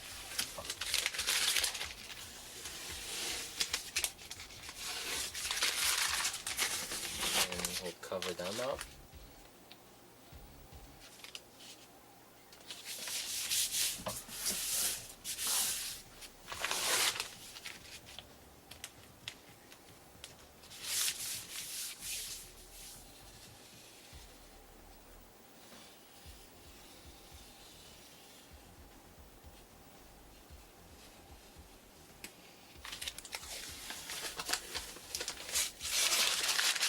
And now we'll do our draining going that direction.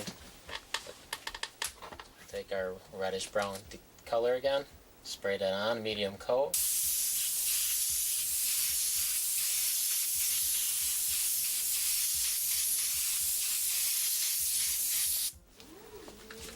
And we'll take our Scotch-Brite pad and drag it through there.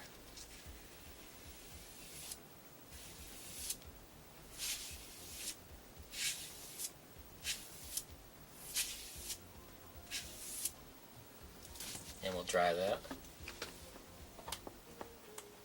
Okay, we built up our air dam. We'll do this side now.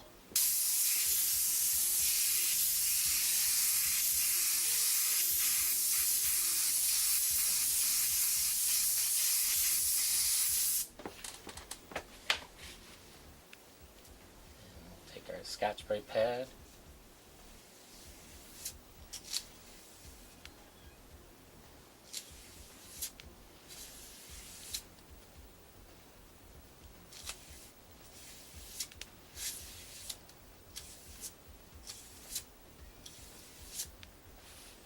And we'll dry that up as well.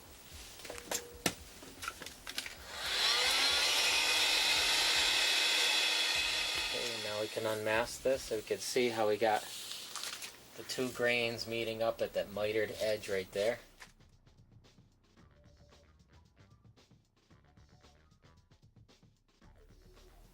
Okay, so now we've got our wood grain and everything. Now we're going to go in here, we're going to mask off the panels around the edge, and we're going to work on this little beveled area. Now the light source is coming from up above, so we're going to have it lighter up here, less light right here, darkest down here, and a little darker here. So now we'll go in, we'll start that part now. What I'm going to do is take our masking and remask right on the edge of our panel. We'll do our darkest shadow first.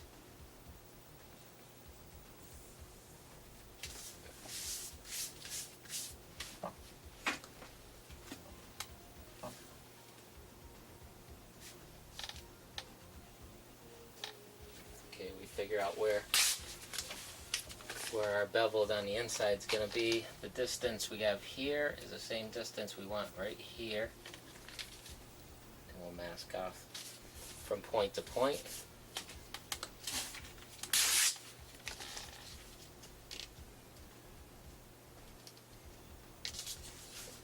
And we're going to shoot this right here.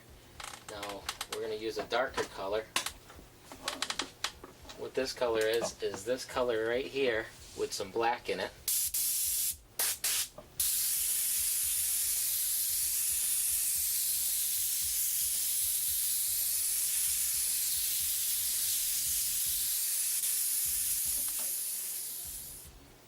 Okay, now we can unmask that.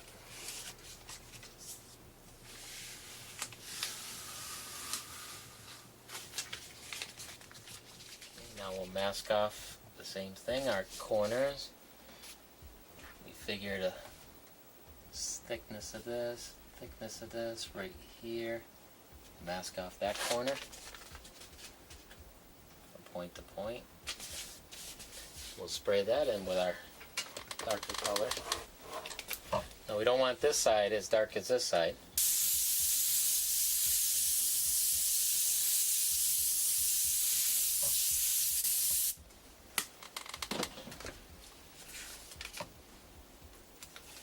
We can unmask that now.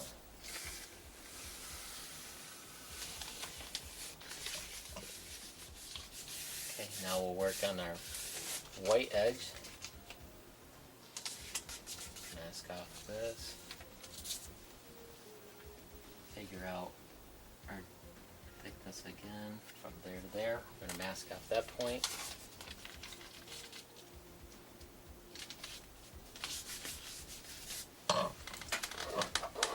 Take our white now, put it right through there.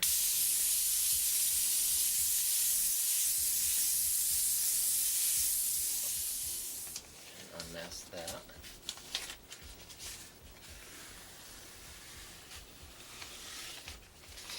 And the last side.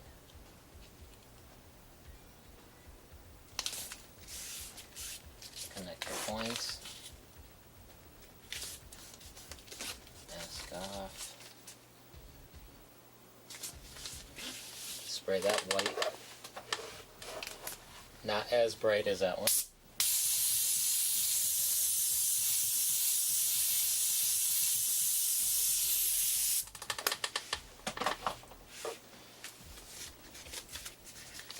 You can unmask that. Okay, now we can take all our masking off for a minute.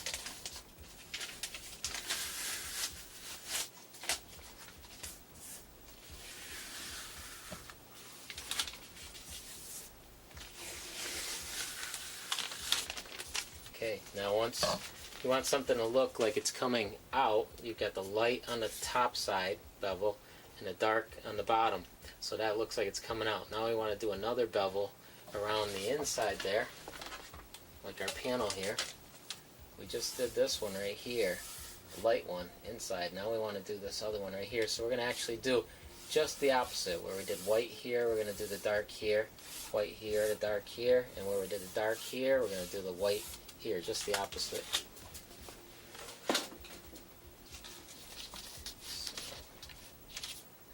We'll start off on the top here. Mask off our area.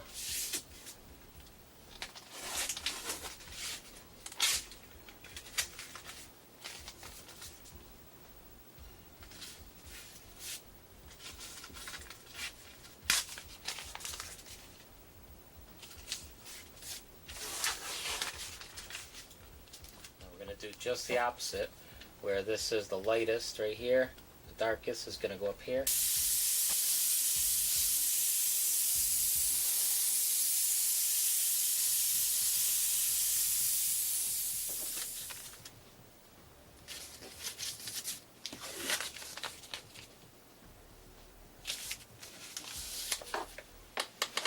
And our dark color again, not as dark as the top here, a little less.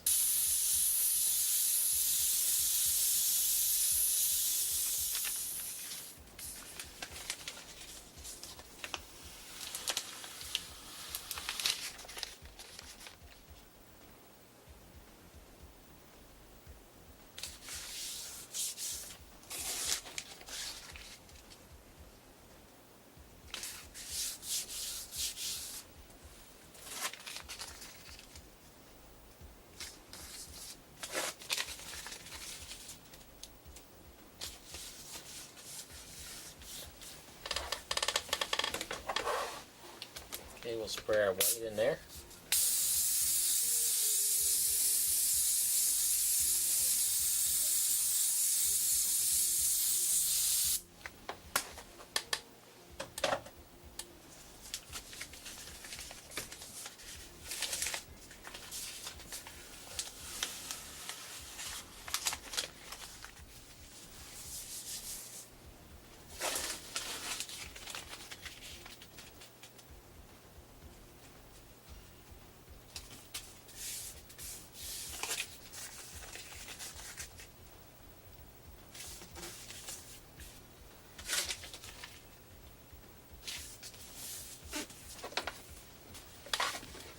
That'll be our brightest white one right here.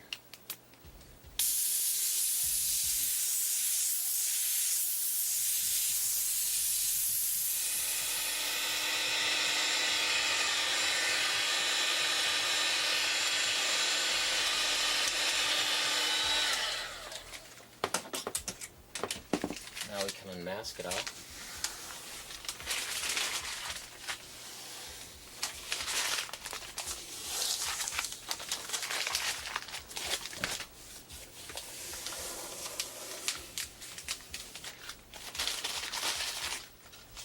Okay, now we're going to take and just add a little bit of yellowish to it. This yellow sun gold. We're just gonna put that over top of it. It's transparent also, it's gonna mix with it. It's a light coat.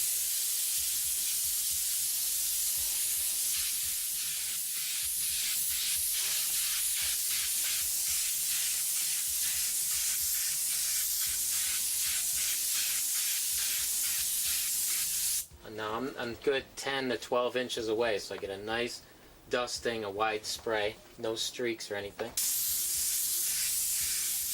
Okay, now that we've got this all nice and dry, we got the word wood here. I'm going to take and we're going to put that right on there. And we're going to take our dark color again, color that we went and we did our bevel with. We're going to take that dark color and we're going to dust it through the whole thing first.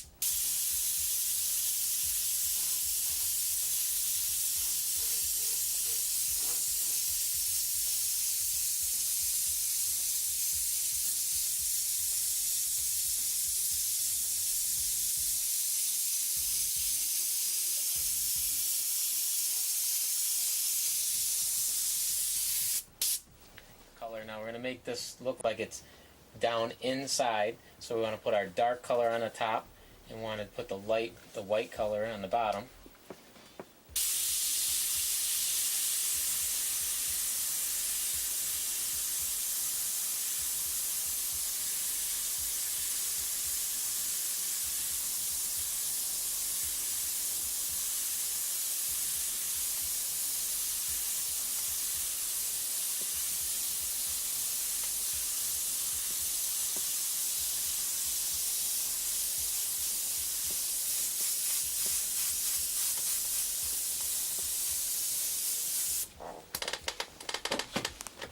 Now our white.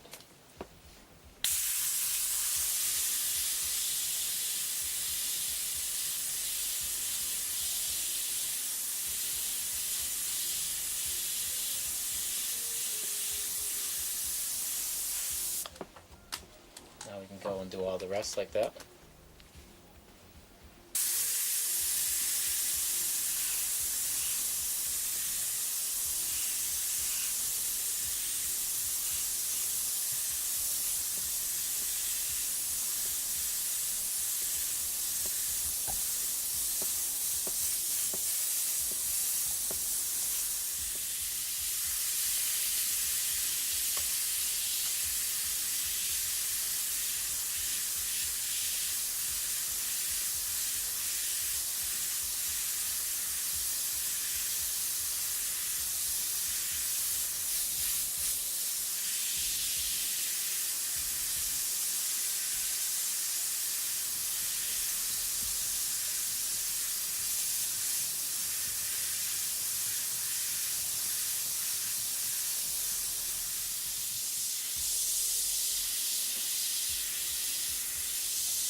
Unmask it.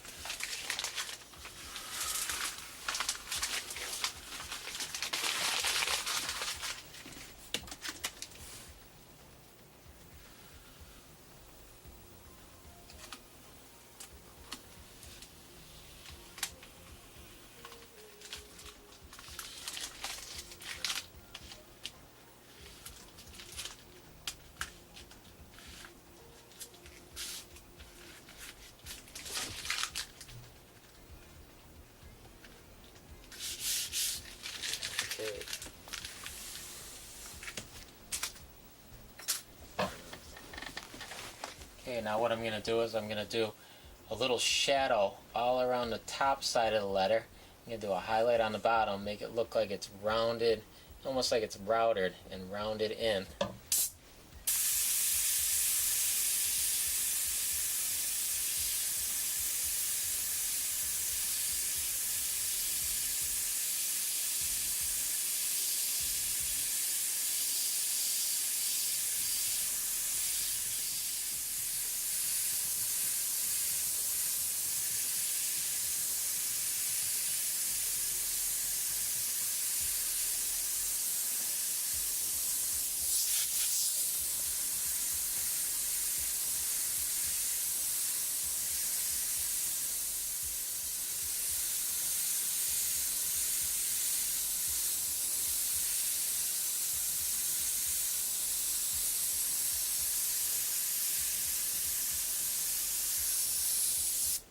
So now we want all the dark shadow at the top, and we want the white down at the bottom.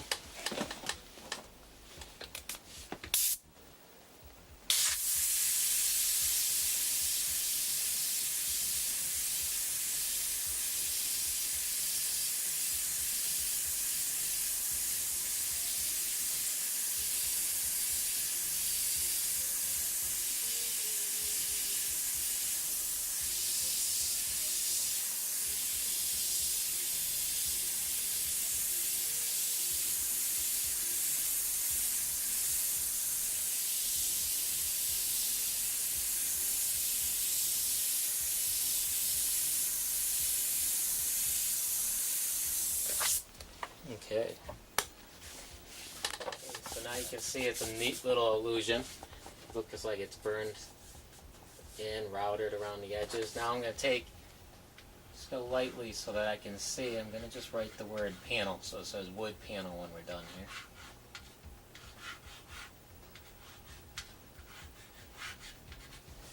What I'm going to do is take my dark color.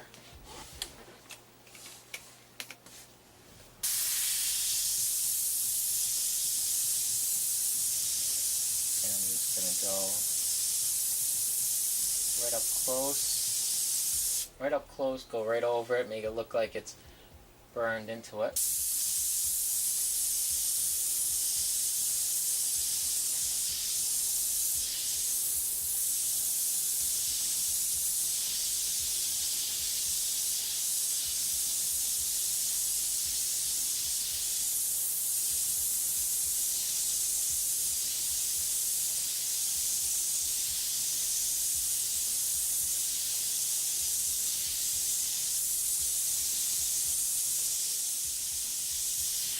Okay, now after I do the initial lettering, what I want to do is just from a distance, just put a little haze around it.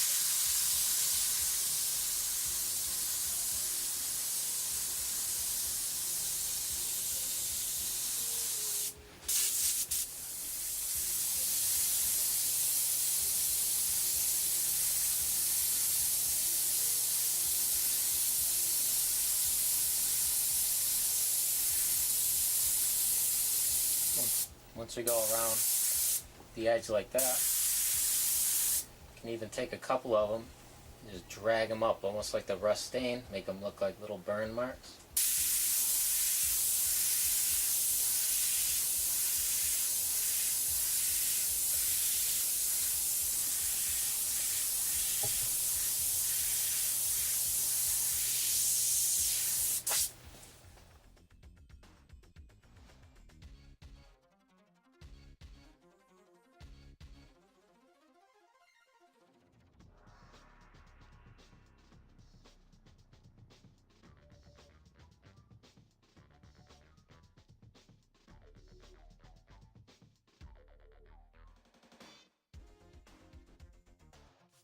Okay, so now we're going to work on right here, this illusion right here of it being broke and cracked.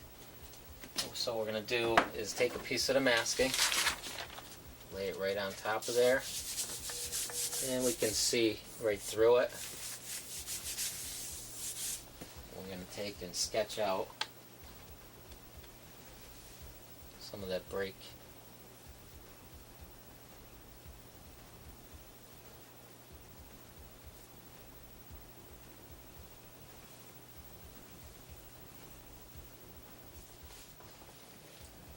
Now we'll cut this out.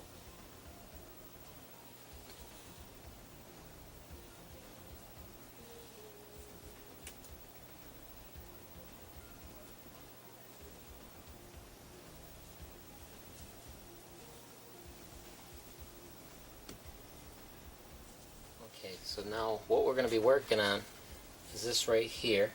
We're going to do the darkest part first, then we're going to peel off one piece and make this dark area.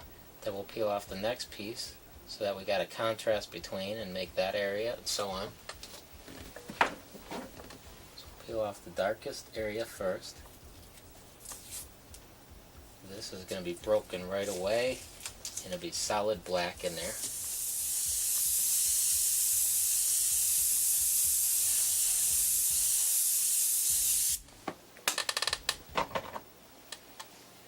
we'll take off our first piece.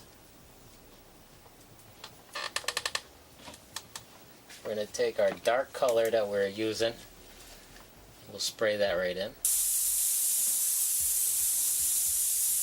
Dry it a little. Take off our next piece.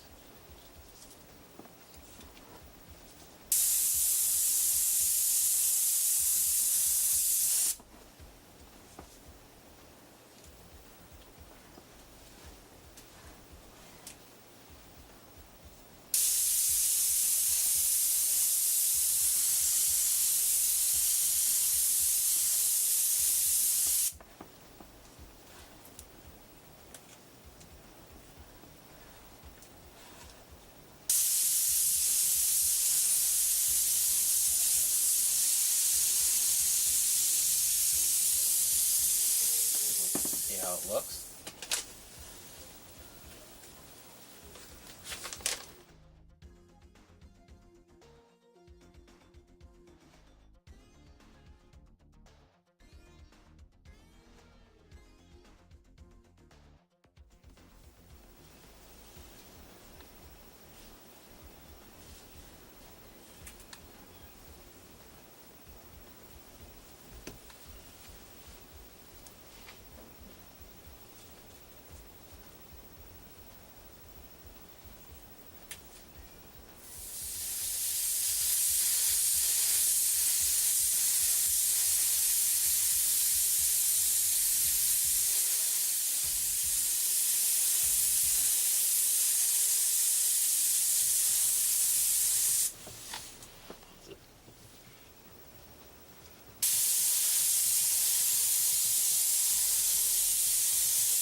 If you got a little more control, you can get up here and do some freehand cracks.